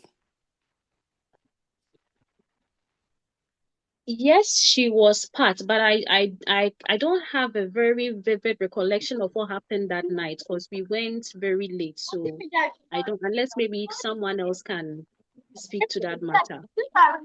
So can you give me a proof of your engagement or your meeting? Okay, so we have a page. What I would do is I will snapshot the discussions that went on the page for you. That'll be fine. All right. So the next person.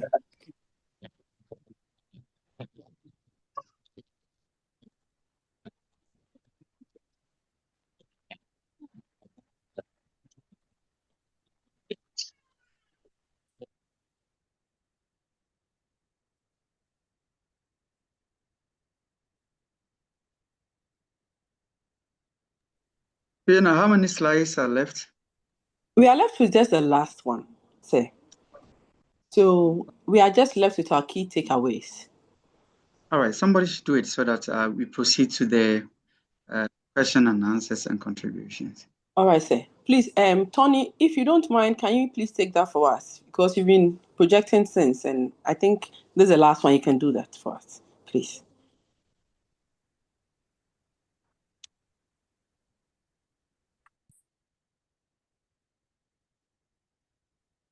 Okay, good evening, class. I will take you through the key takeaways. That's we defined procurement and as a process creating, managing, and fulfilling contracts from identification of need through to contract completion. Then we went further to Ghana's reform journey, looking at the PAP map, that's the 1996 to the Act 663, that's the 2023 Amendment Act in 2003 or 2023? 2003, sorry, and Amendment Act, that is Act 914 in 2016. That's building a transparent, competitive, and regulated framework. Then we are going to we further went to the legal hierarchy. That's the Act 663 to Act 914. That talks about the regulations, guidelines, standard tender documents, procurement manuals. Then the economic significance, public procurement, that's the 50 to 90%, of which my friend said that of national budget, 14% of our GDP and 20% of the goes to the imports. Then finally, the institutional framework. That's the PPA consists of a tender review committee, head of entity, and etc. Evaluating panels, procurement units, and the end users. Thank you. All right, thank you so much. Thank you. Andy, you can take over. Okay. Right, Group 1, thank you very much for the presentation. I don't know how your preparation went, but from what we've experienced today, it tells me that your preparation was woefully inadequate. Yeah, it was a group presentation. It was a group assignment. It was a group task. So there wasn't the need for any or further instructions as to whether you're going to present it as a group or individual. If it was going to be one-man show, we would have given individual assignment or it would have been individual tasks. So once it was said a group presentation or group tasks, then the onus rests on all the team to prepare well to present, and each and every one, at least majority of them, should be doing the presentation. Then some will be doing the add-ups or the contributions, and some will take the questions and answers. But that's not how it happened today. So I'm hoping that the rest of the team or the groups will learn from Group 1 task today and make the necessary corrections and prepare very well subsequently so that we can have the impact that we're supposed to have. A few of them or a few of you stood up, and that gave us the impression that they actually did the work, or above that, let's say they prepared well for this task, and which is not right. So I'll urge the rest of the team members for the various groups to actively participate, read after the slide is done, read through, meet a couple of days or times to go through and prepare yourself well. And it should flow well. That's not what we saw today. So Group 1,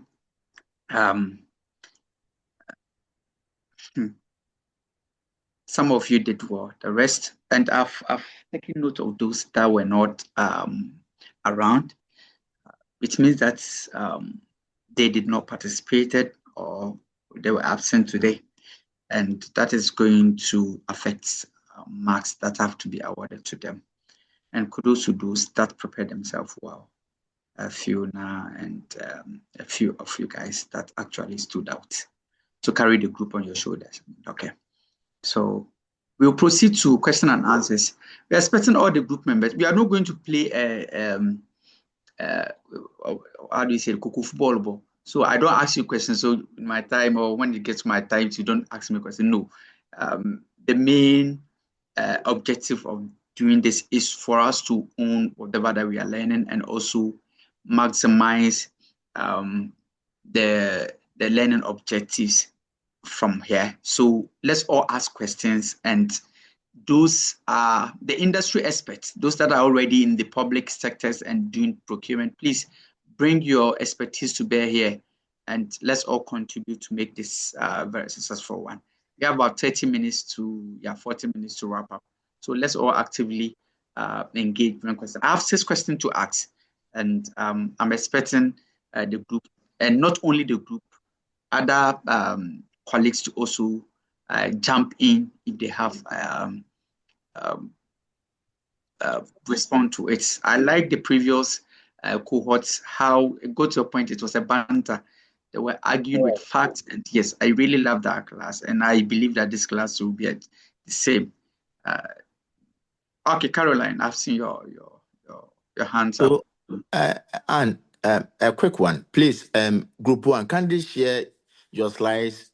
Yeah, your slides on your page. Start from the initial one, the first page. Yeah. So you're making reference to your slides.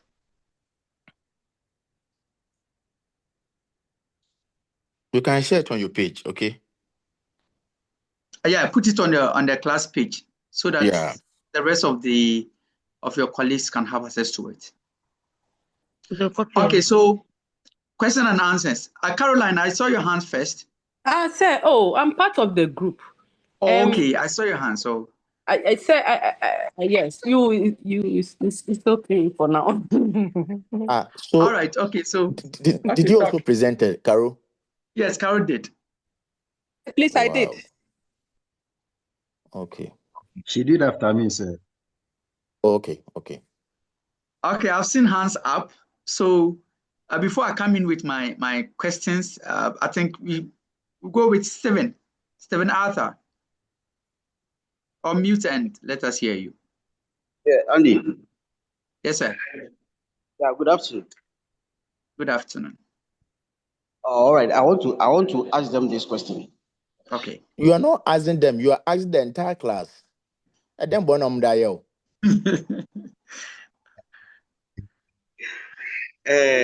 about Structure of Acts 19914 amendments. Okay. The 2016 Act. Yeah, the 2016 Act. The amendment of the Act. 916, right? 914. 914. Yeah. 914. Yes. So I want to ask this question: why was Act 663 amended into Act 914? What weaknesses in the Act 663?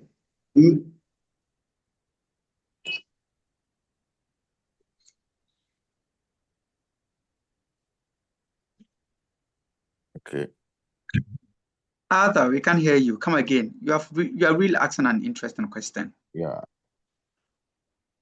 He was saying, I think that the question is that he want to know the reason why the Act 663 was there already, 2003, but yet amendment was being made. He want to know the exact thing, the weakness that led to the amendment of the new Act in 2016.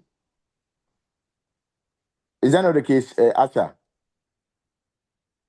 Yeah, I think that I also have the same question. So I think that is exactly what you want to ask. The challenges that at 663 is facing before coming up with this 914. 914. Yeah, sure. In 2016. Yes, please. That's Okay. very interesting question. Okay, so Okay.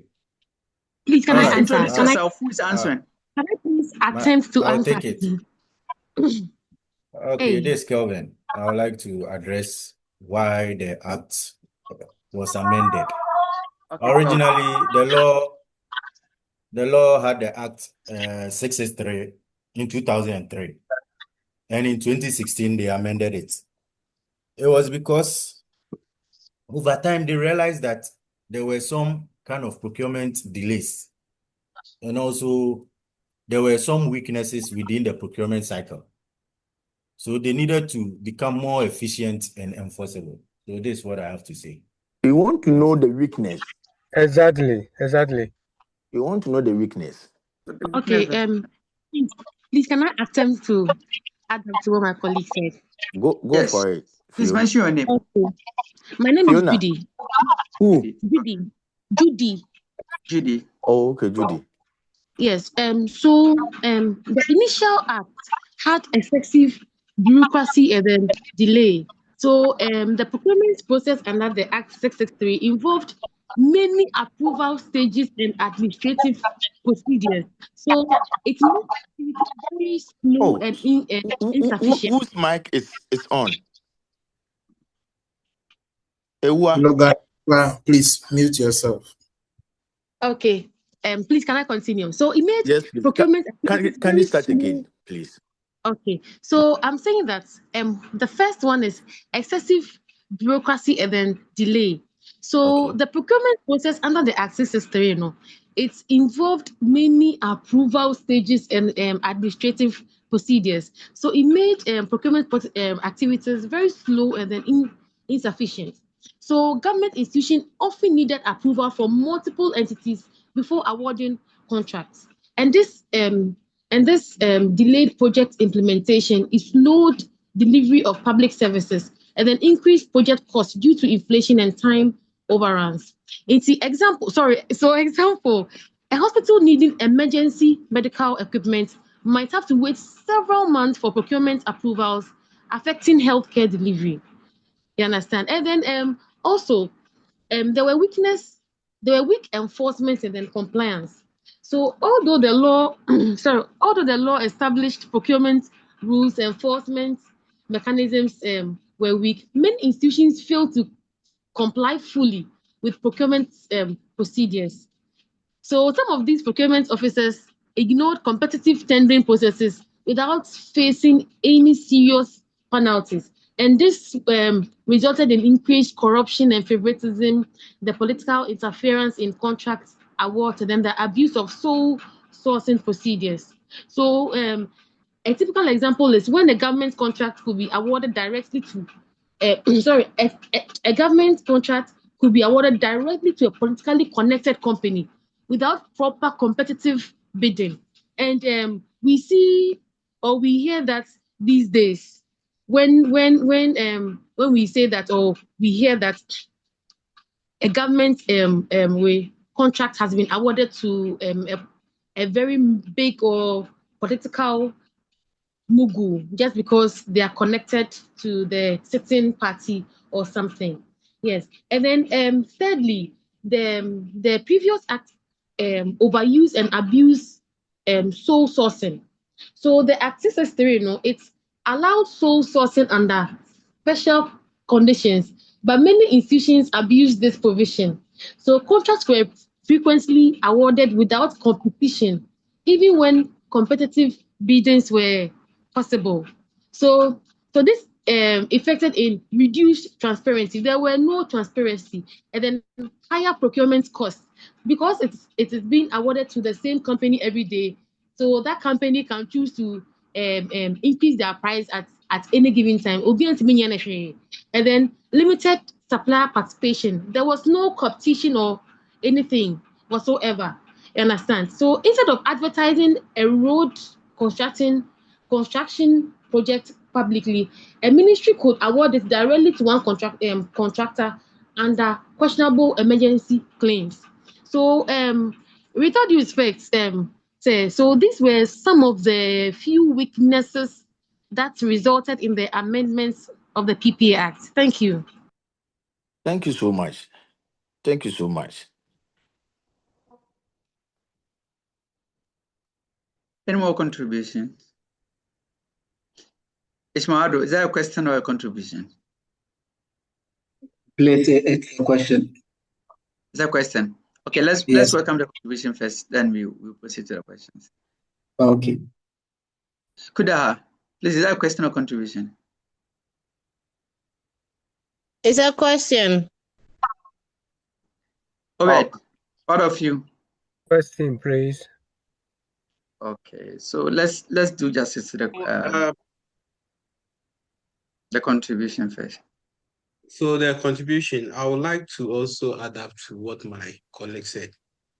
When you look at some of the operational and the practices, you could also see from the access secretary that there was so much low capacity on procurement professionals.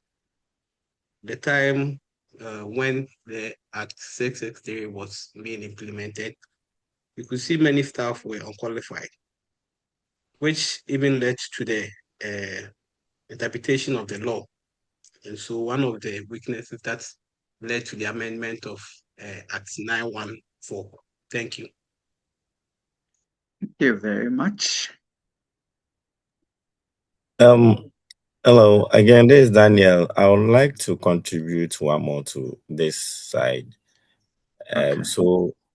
The amendments also, like just my two colleagues said, also pave way to stronger, procurement oversight. So at this stage, it enables, the procurement entities to be monitored very well. And also it was giving an opportunity for, suppliers to be suspended when they do, the need arise. Again, I think it's also sought to handle procurement abuse and also build some procurement capacities. Thank you.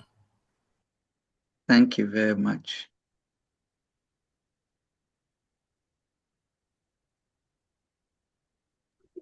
Hello, Yes, sir. sir. Okay, boss. Just to add to what my colleagues have said, I think the reason from my end why the act was amended is because we wanted to also be aligned with international standards. That is why I think the act was also amended so that there could be competition and fairness in the procurement processes. Thank you. Okay, one last. Before we were not using the e-procurement system in Ghana here, and the amendment allowed the use of the e-procurement module, which has helped with the procurement processes in Ghana here. It formalizes the whole system and also helps standardize our processes as well. Thank you.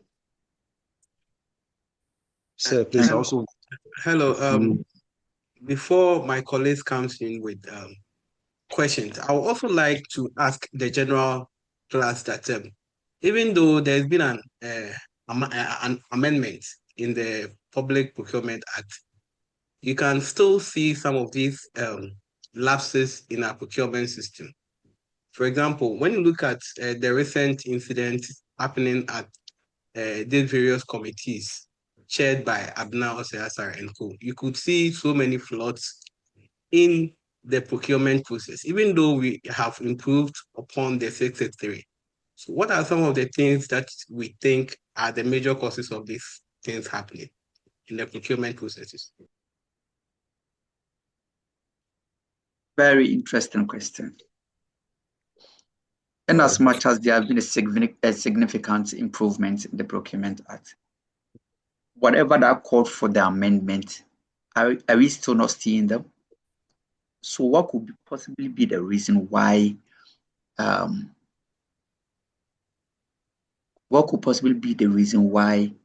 there are structures and frameworks and systems in place, but we are still experiencing the same issue that called for amendment? And now there have been a new amendment. The PP Act of, I think, 2025 or 2025, yes. there have been a new amendment. Who knows about that? What is the new act?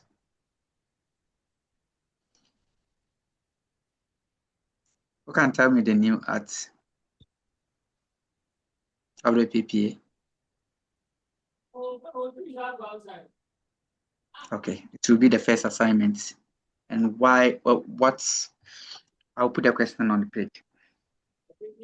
Okay, so it's a very interesting question. Any contribution? Okay, sir. I would want to try my hands on it. Okay. So my earlier colleague Caroline, spoke about the e-procurement, the GANEP system. So it looks like we try to bring new things on board, but we don't really enforce it. And we don't really take into consideration if whatever we are bringing on board can cut across the whole nation. There are some places in Ghana where still internet is an issue. Those people cannot be able to use GANEPs. And the main purpose of this is to get rid of paperwork. So if we are implementing GANEPs and there are some places where light, internet are still issues, then which means even though the act has been amended, we will still be using the old system because the resources are not available. Some people are even, computer illiterates, and you expect them to use GANEPs. And I feel like lack of training or education on whatever is being implemented is not enough. So maybe if we could look at all those things, maybe the feasibility studies before we implement anything and see how far the thing could go nationwide, I think it will help to solve the problem. Thank you. Hello, sir. Nice contribution. Hello. Okay. Hello, Yes. hello, Doc. Hello. Go ahead.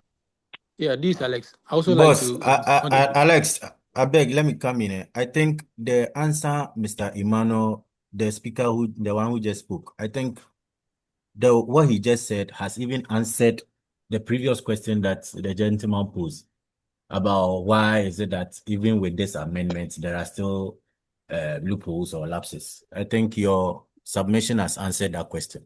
Thank you. Thank you, sir. Sir, please, I would also want to say there isn't a separation of powers when it comes to our public institutions.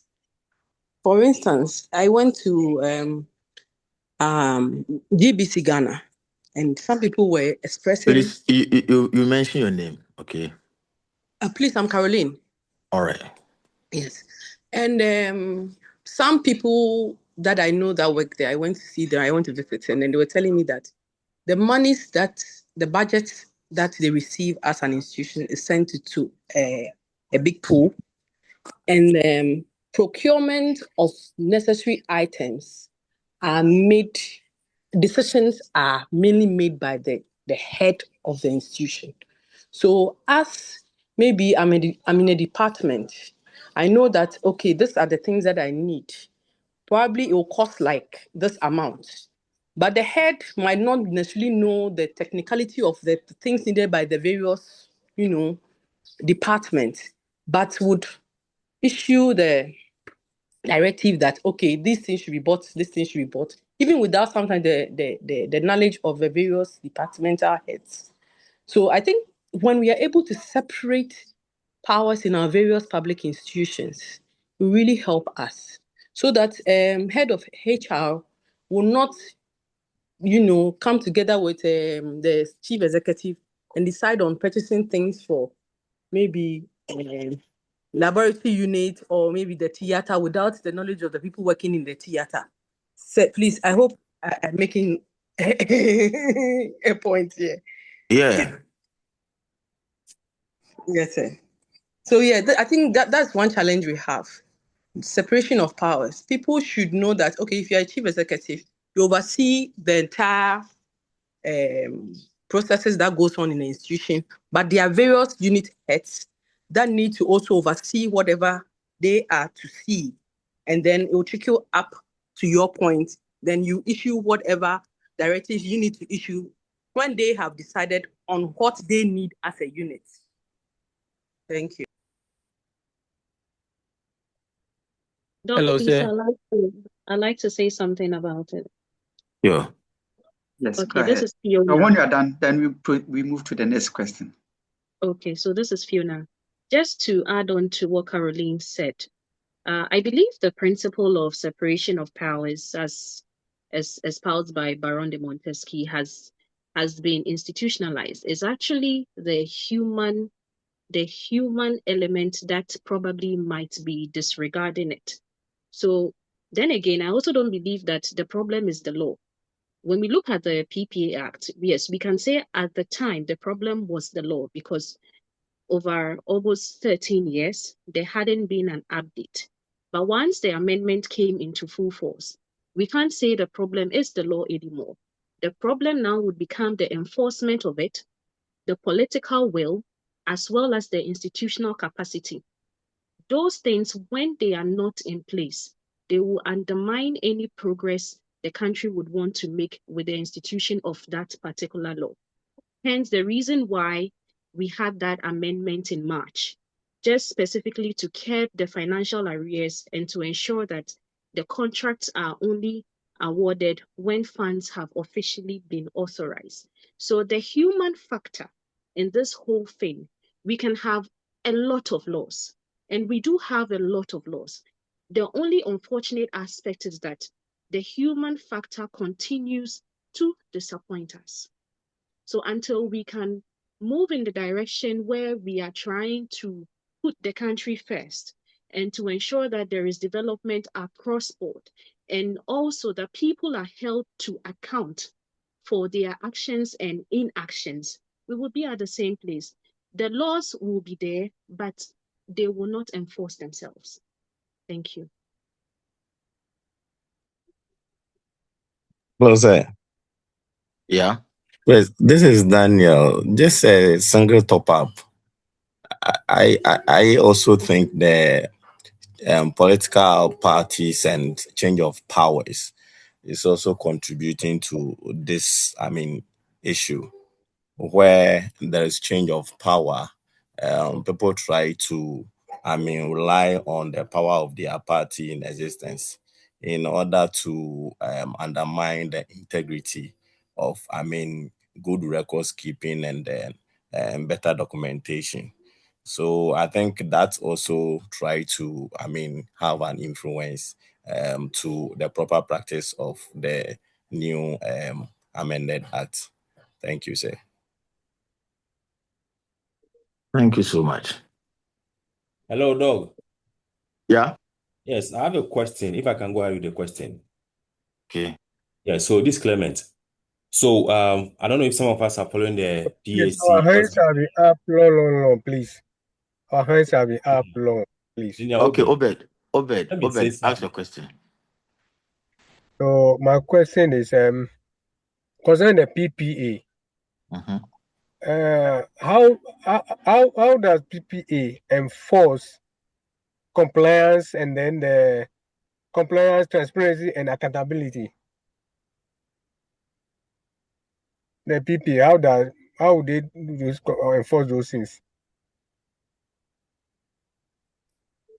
Okay, class. Obed is asking a question. That how does PPA enforce compliance? I think that's the question, right? Yeah, yeah. Compliance, transparency, and accountability. Good.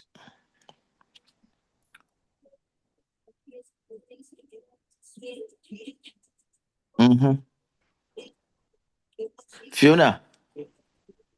Yes, sir. Tony. Okay. So the foundation of everything the PPA does rests on the law. So the Public Procurement Authority is vested with the power to ensure that the public procurement is carried out in a fair, in a transparent, in a non-discriminatory manner. Now, for you to be able to determine whether the PPA is doing what it has been mandated to do, you must first understand the role of the PPA. So the PPA has the right to monitor and to obtain any information concerning public procurement from the contracting authorities. So there should never ever be the situation where the PPA seeks to obtain information and the information is withheld. It is part of their mandate. In a situation like that, that would mean you are undermining their efficiency.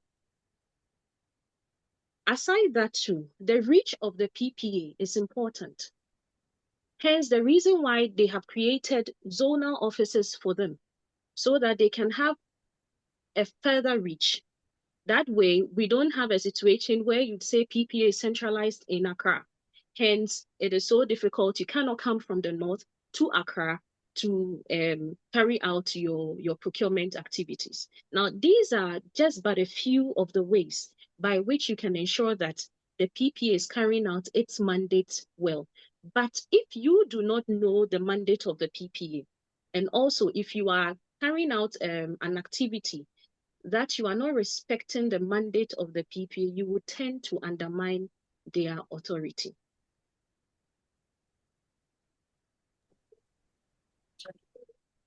Perfect explanation. Perfect. Doc. Obed, are you okay? Hello, Doc. Please, can I come in? let me add up to what he just said. Please, Sir Andy, can I come in? Okay. I believe the question was how does it enforce? The explanation from Fiona wasn't actually talking about the enforcement aspect. Sure. The enforcement here is what we want to know. How is the PPA enforcing, making sure that all these things that it has been stipulated within its mandate, it is being actually carried out by those district MDA procurement officers? How is it doing that? We want to see how actually they are doing that. Thank you. Okay, so this is James. And also the This is James. answer should come with an example. Should come with example. Okay, This is James. Please, this is James. Let me Let's do it one after the other. If you want to talk, just raise up your hand. Okay. So that we don't. Mr. Doc, can I come in? But please, can I? people raise Okay, their hand for a very long time and you don't respond please, to them. So people will hello, want to class. speak. Class, please, let's restrain ourselves. So you raise up your hand. I'll call you. Okay. All right. Thank you. Daniel, go ahead. Daniel. So thank you for the opportunity. Okay. Yes, sir.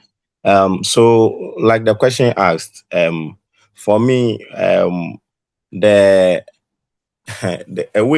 way they can ensure this is trying to, or they should actually stick to the procurement principle, observing the procurement principle.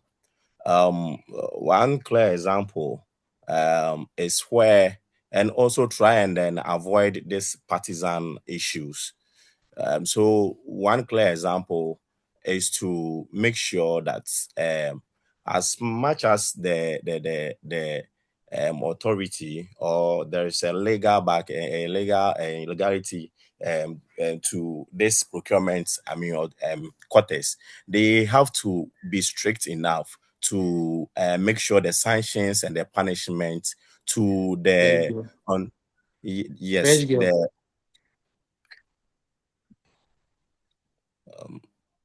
is somebody talking? Yeah, continue. Please, go ahead. Thank you.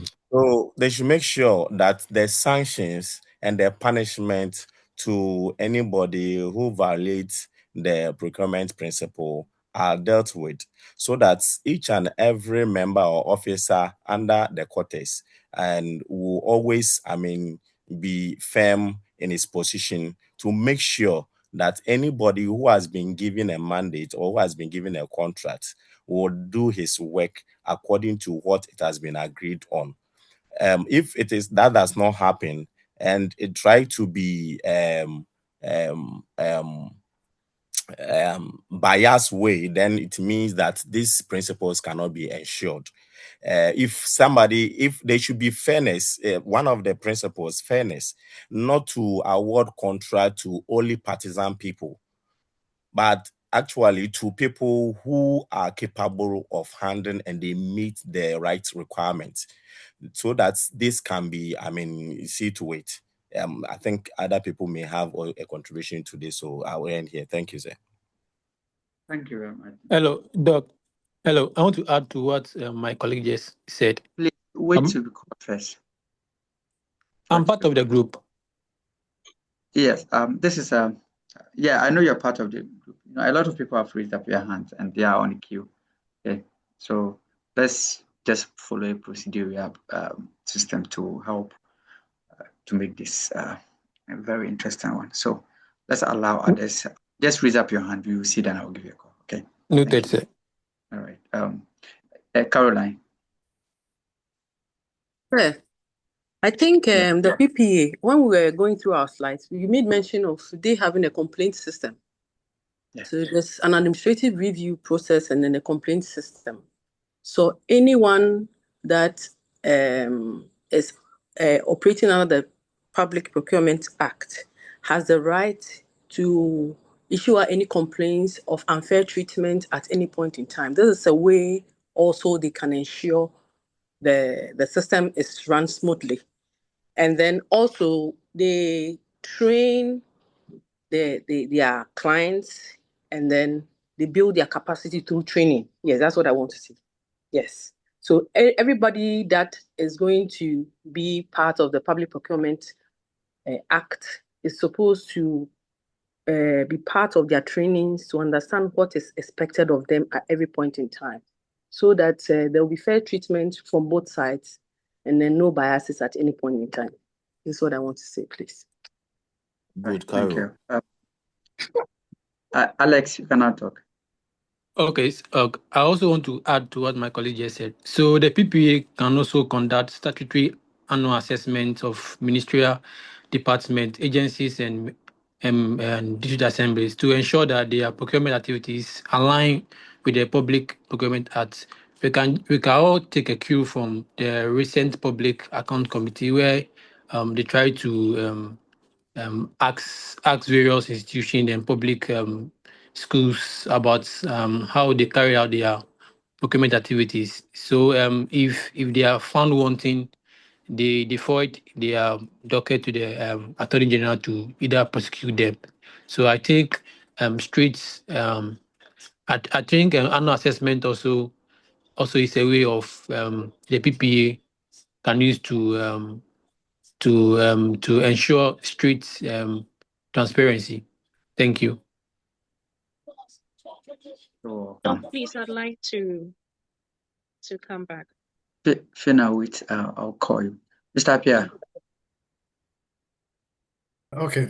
Thank you. So by the question that the last question, that how do we enforce compliance? In fact, PPA or the Public Procurement Authority is by its nature is a watchdog. And what does it do? It is to ensure rules are followed, guidelines, manuals that are supposed to be implemented by the authorities implemented, and those who bid are also following it. It also ensures that ministries, departments, agencies, and state-owned enterprises comply with the act. I am of the opinion that the watchdog thing is in print.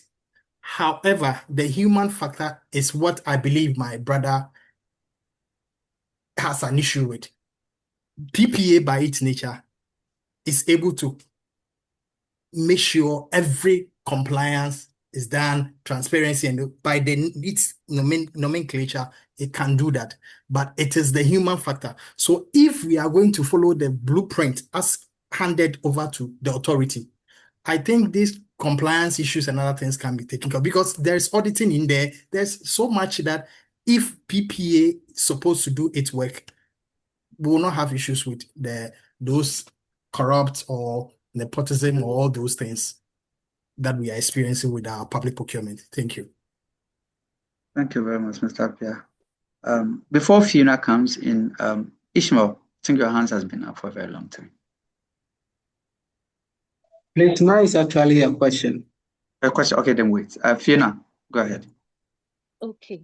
Oh, I want to throw more light on the contribution I made. Sorry that I got a question afterwards. Sorry that I wasn't clear enough. So let me just use this opportunity to make it clear. So I mentioned that the PPA has a right to request information now from contracting authorities, right? Now, their requisition of this information is not for them to just shelve it in their wardrobes or cupboards or on their systems. No.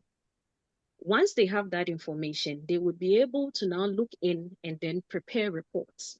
Now, these reports can be shared with the minister on the procurement process. Until you have sat down to prepare a report, you will not be able to easily identify where the loopholes are. So this is one of the ways they contribute to ensuring that all these problems we are facing with regards to procurement are solved. Now, in terms of the zonal offices, the zonal offices are established, and I said that it is also to be able to ensure that it is within the reach of almost every district. Why is that so? Once the zonal offices are set up, they are not just there for show. They are there to assess the training needs of all procurement officers. They are also there to disseminate information on procurement, and they're also there to establish a working relationship with all these institutions. So if your first argument would be that, well, like I said, I cannot travel from the north to Accra because it is too far, it is too cumbersome, so I will just relax and do that, that argument has been eliminated. So once the PPA has put in place these structures, it helps them to monitor and to supervise. And by so doing, they contribute to ensuring that our procurement process has integrity. Thank you. Sayandi, can I come in, please? Thank you very much, Fiona. Let's take a last contribution from, then I'll come in, then we'll proceed to the next question. Okay, Sandy. Okay, Emmanuel. Oh, sure. So I think the PPA, some way, somehow, are enforcing. Maybe they might not be doing it directly, but might be working with other departments of the country. So where I work, periodically, we have auditors who come purposely to come and audit our procurement department, make sure that they are following the right processes and they are not going contrary to the PPA rules and regulations. So I think the PPA is doing their best, but just not directly on the field. They could be working with the audit department and the public accounts department, because some of the things that comes out at the public account departments are things that are procurement related. And these things were brought out by external auditors.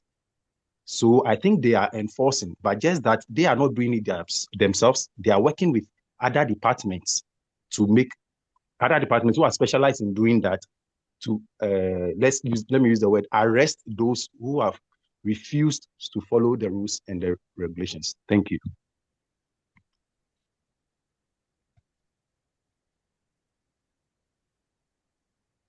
All right, thank you very much, Emmanuel. So, as Emmanuel rightly said, the PPA is operating through certain entities to enforce this compliance, transparency, and accountability. They mostly do that through institutional controls, monitoring systems, then audit requirement, and other administrative review mechanism. So under the Section 3 of this PPA Act 663 as amended 913, there's a section, that section speaks about enforcement through regulatory oversight. So they are bodies that the PPA work through to ensure that this compliance and accountabilities are being enforced in the various sectors of the government agencies. But the PPA just act as a central regulatory authority for all the procurement in Ghana. And as I rightly said in Section 23, the amendment or it mandates the authority to monitor procurement practices and ensure compliance with procurement laws. So every institution have a body that oversees this procurement process are well followed. And a typical example that we can speak of is let's assume a procurement entity uses a sole source and without certify the legal conditions under that act. Then the PPA can determine the process as non-compliance and they cannot call it null and void.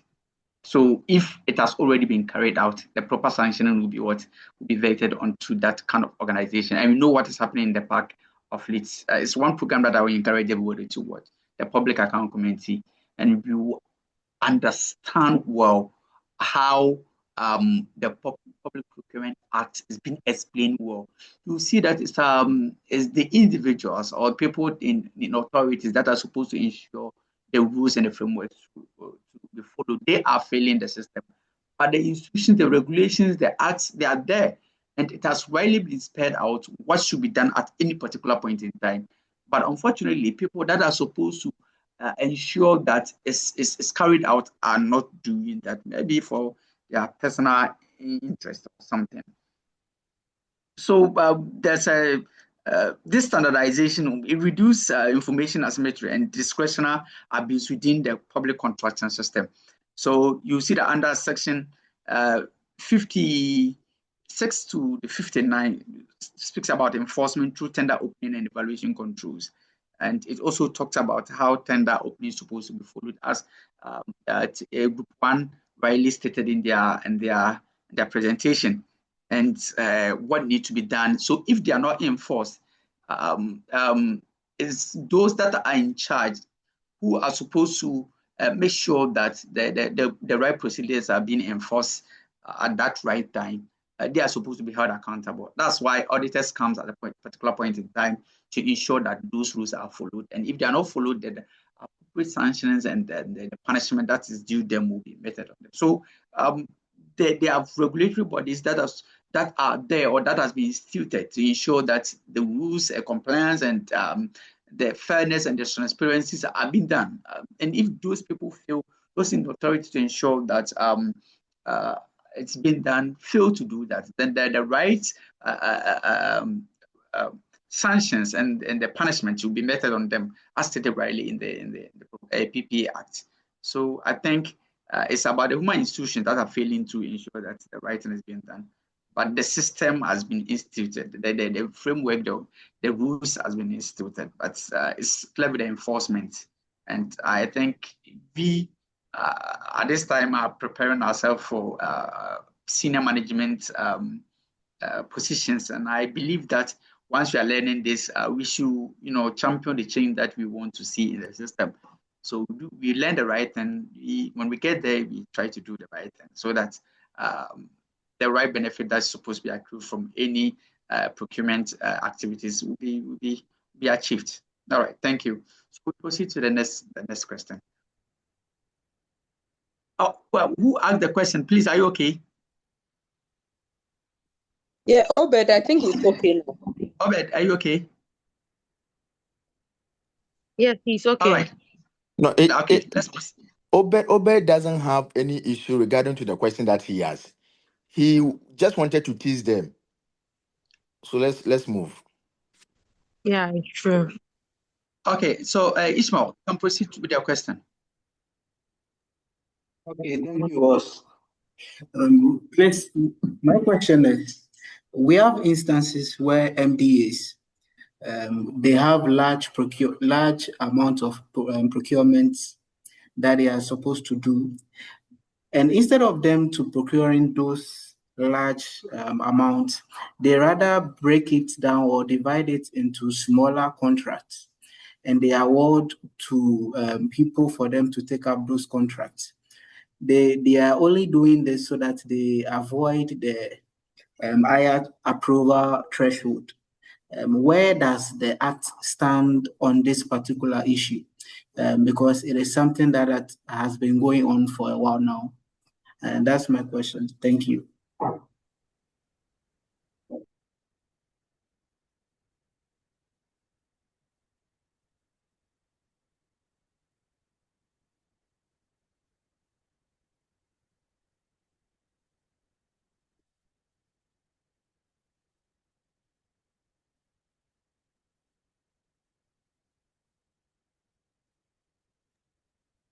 Please reframe your question. The English, it came too fast. Slow down and bring it back.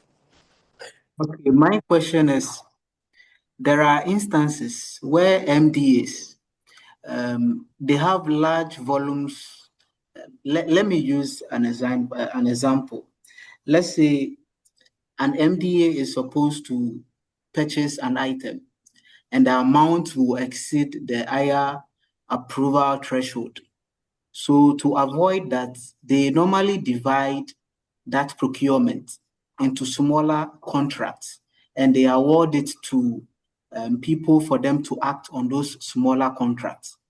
They are only doing it, they are only dividing the large volume so that they will avoid the higher approval threshold. And I'm asking, where does the act stand on this? Since it looks like it is illegal and it is fishy. Hold on. Hello. Can I come in? Let's use the right word. It's called contract splitting.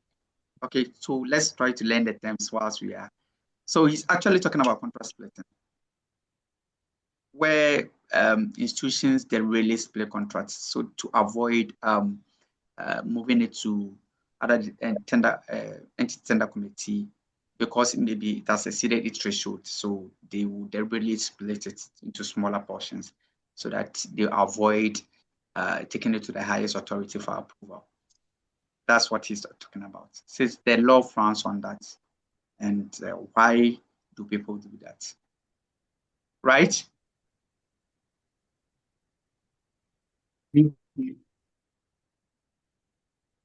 Ishmael, right? Yes, please. Okay. All right. Mr. Pia, you were talking.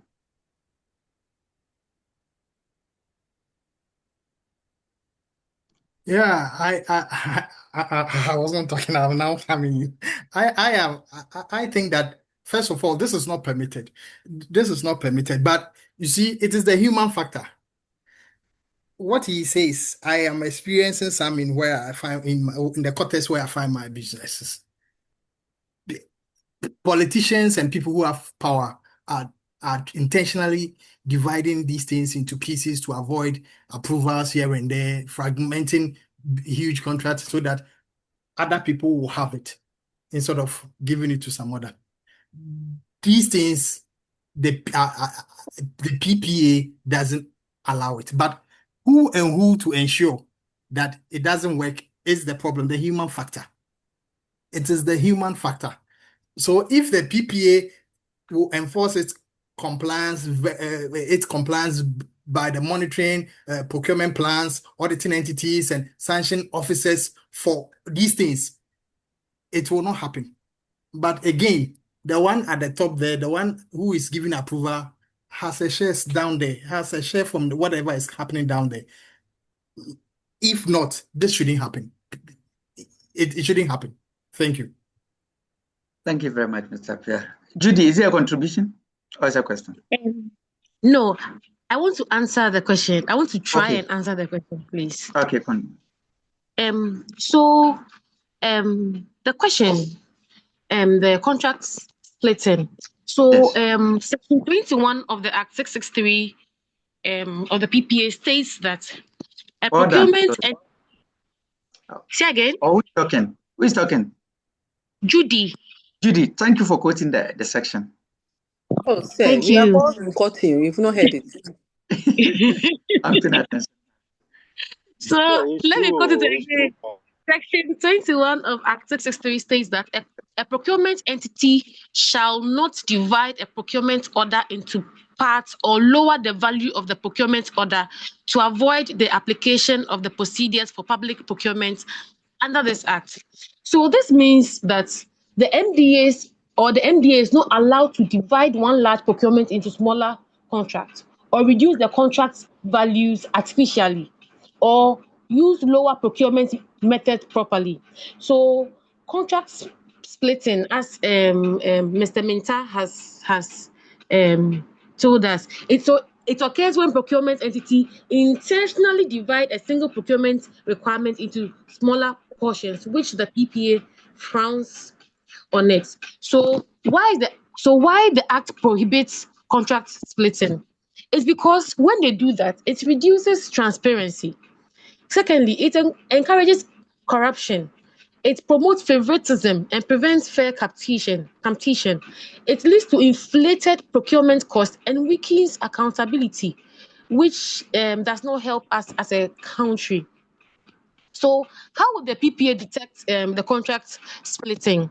So, they can do this through procurement audits, procurement plan reviews, like constant reviews, then contract value comparisons, then timing analysis of procurement and supplier pattern analysis. So these are some of the ways the PPA can detect if a contract has been splitted or not. So when an MD or a MDA does that, there are consequences for the MD.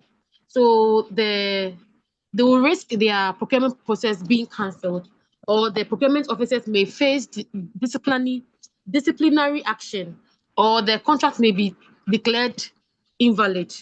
Yeah. So I hope I have at least attempted to answer him. Thank you very much. Well done. Well done. You have really taken us to the procurement. I like how you constructed the whole thing and making reference to the sections. Thank you, sir. So well done. Okay, Caroline. But next time when you explaining things, can you take your time? But she stammers. That's why. Oh, okay. Forgive me, I stammer. But you did well. You did well. I'm really impressed. Okay, Caroline. Yeah, so with what the gentleman asked, I was thinking he was talking about the procurement threshold with regards to the Act 914 and its amendment in 2026. If I'm right, please, he should let me know. 2016. Yes. Because initially, goods, works, and then services, they had their own thresholds in regards to international competitive tendering, national competitive tendering, and then request for quotation. There were amounts that you could, quote for all these goods, works, and then services. But I think now the threshold has been increased in the LI 2516 of the 2025. I think that was what he wanted us to touch on, if I'm right. Yes. And the new threshold has been increased and it took effect in 2026 to reflect the inflation that occurred in this year, 2026. So this is what I wanted to add to what our sister earlier said. Go ahead. Okay, good. I think this question was general. He just asked, why do people deliberately flout the laws? And contract splitting is not only done for the purpose of avoiding threshold or something, but sometimes they also do that just to avoid allowing the contract to pass through competitive tendering. Because if it's not that much, then you don't have to invite people to bid. Then they can just, as we all know, friends of friends and family members, they can just put it into them and allow them to supply. So sometimes to avoid competitive tendering, and most of the times, yes, to avoid going into approval at the highest level. So, okay.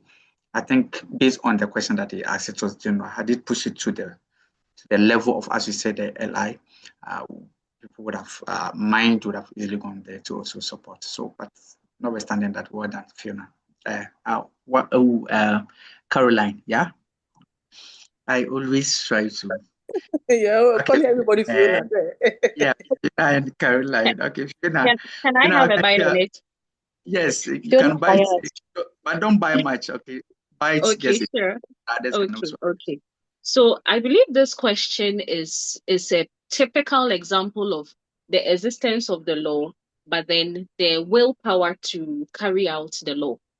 Sure. So the human factor will always be an important factor in all of this. So for this example, we see that the law is clearly written and it's crystal clear, yet we have people doing otherwise. So now that we can see this trend, I believe what we should also start looking at is what we can do to cure this particular trend. And this is where the procurement plan and then the GANEP system is supposed to help. So assuming the procurement plan is approved, right? You provide your procurement plan, you'd be able to tell from the procurement plan whether there is a trend of contract splitting. Let's say it is so manual, you would not be able to identify from the many line items. So you would skip it. But when we use the GANEP system, it would flag it in a way. So if we have this situation prevailing right now, maybe we should go and take a look at the things that were supposed to check all of this in the first place and ensure that they are working. But if there is nothing like that to ensure that in case this thing happens, we have a way to reset and bring us back, then we'll be in the same situation all the time. I can agree with you less, Fiona. Yes, the human factor comes to play here. And we are all learning this so that when we get there, we will do the right thing. So that when the right time comes for us to occupy that big position, then we have to implement the right laws. We have to enforce the laws are there. We have to make sure that the rules, regulations, and the laws, the acts is being enforced in our various sectors that we have found ourselves. Thank you, Fiona. Kelvin, can see your hand now. Just some few minutes then for us to wrap up because we took the 1 hour break and we will have to give you back. Yes, sir. Thank you very much for the opportunity once again. I'm part of this group.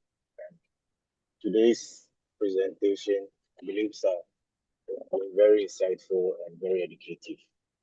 To go straight to, it's not a question, it's just to contribute and add up. Okay. I believe what we've all learned today, we've realized that to ensure this compliance, we're all talking about human factor.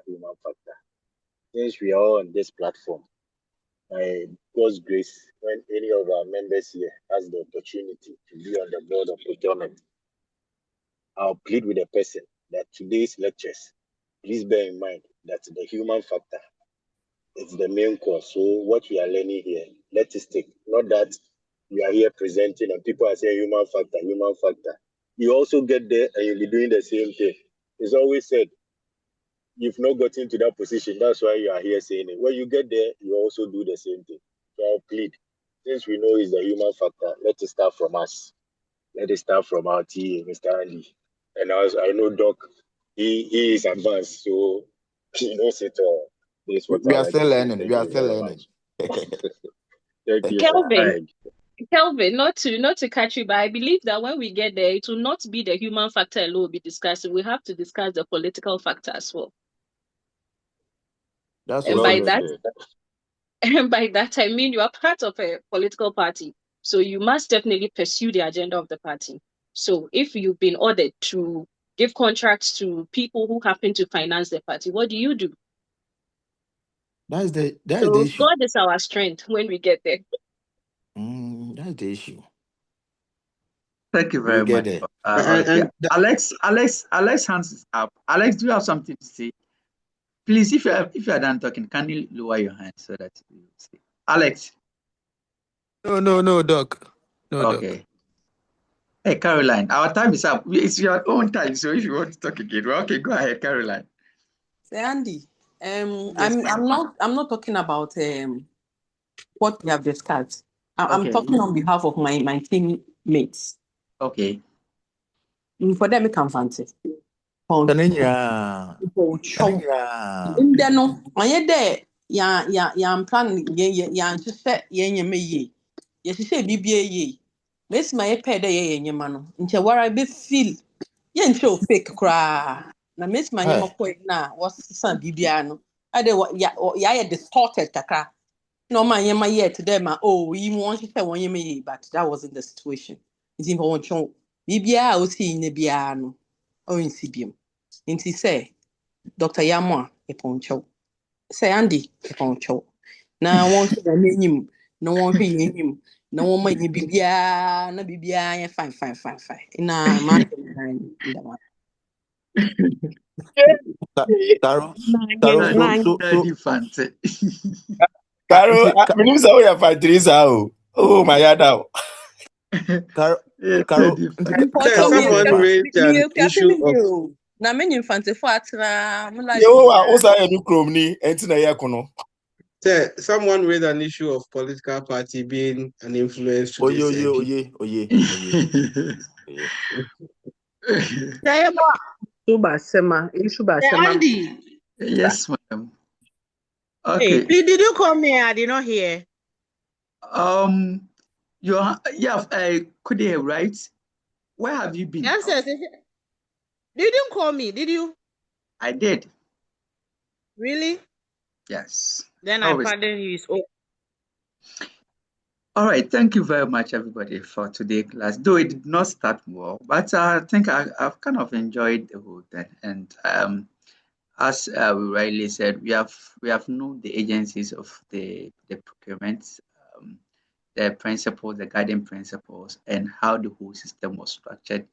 The weaknesses that were identified that led to various acts, and 8 amendments taking place.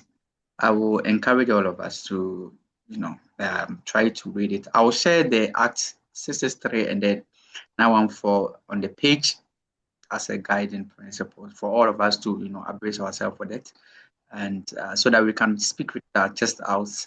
I like it when people are talking about the acts, the laws, and the regulations. They're able to quote the sections and the LIs, and yeah, it makes it seems like you know what you're talking about. Thank you very much. I'll give the assignment to the course rep who share it with the class. Then every instructions will be provided in the assignment. That will be our first assignment for this module. And I believe that we have all enjoyed the class, and we have all taken something out today. Prof, if there's anything, I leave it to you. Okay, thank you, Anne. I think so far so good.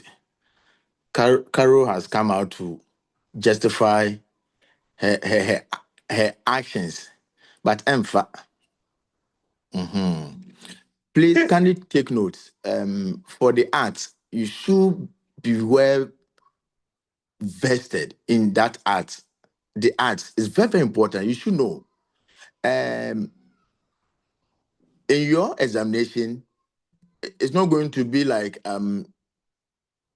section A, you answer 2 from me. No, it's going to be 4 of case study. I want you guys to engage your brain. I want you to own what we are discussing, what we are sharing.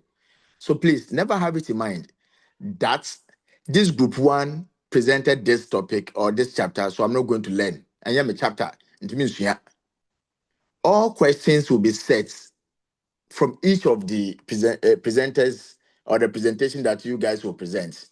So take notes. We will be taking roll call very serious. I realized that the attendants were dropping. I'm begging you, let's all get ourselves involved. Please. The next group to present, please don't repeat what has happened today. You also have to develop your own plan and strategy. The presentation also comes with some marks. Marks will be allocated to all the presenters. So those who were absent today, 0. I can't forge marks for you. So it's 0. So Carol, tell your people it's 0, okay? Good. I think so far so good. Thank you so much for your time. we will have enough time to have a private discussion.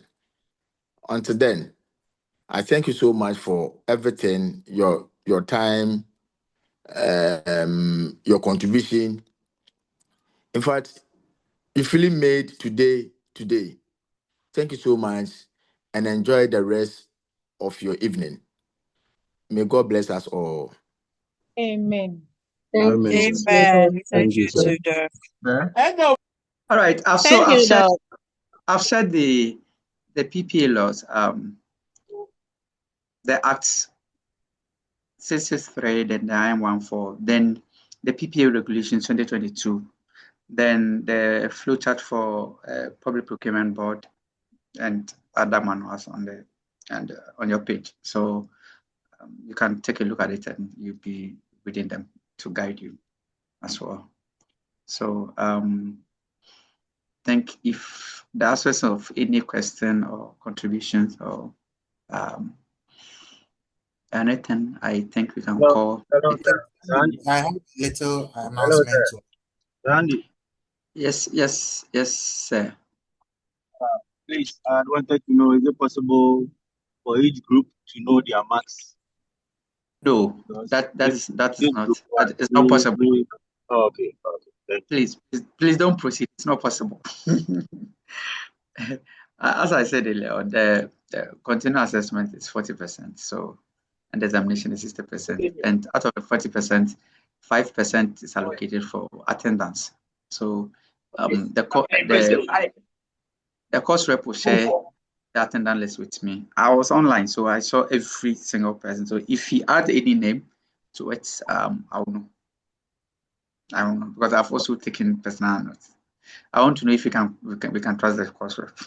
Please, you can trust me. I'm taking screenshots. I'll send them to you as it is. All right, senior. So all right. I will share the first assignment with him.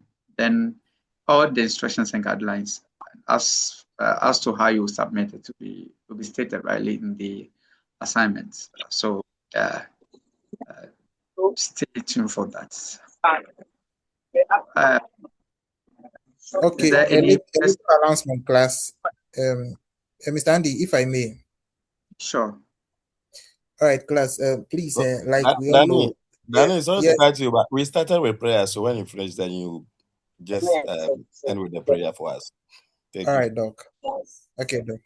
So please, it's about the book. I would want to send the list to Doc this evening so that he can plan the Dan. and all. Say, Dan. Yes, sir.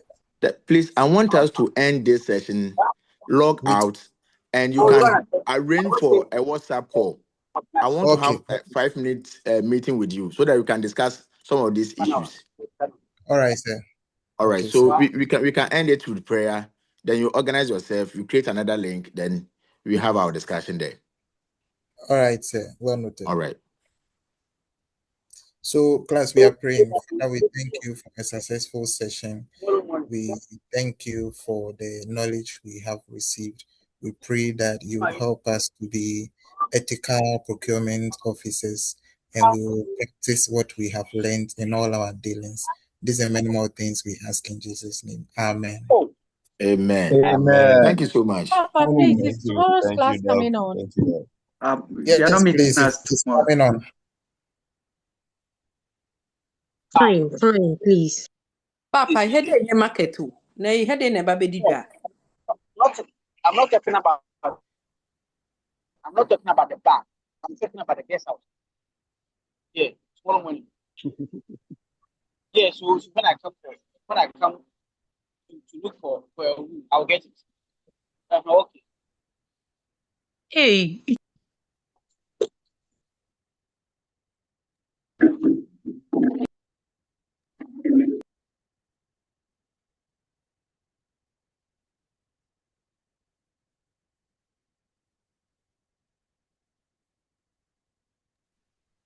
Are we done? Yes, we are done. Yes, I think so. Okay. Goodbye, everybody. See you tomorrow.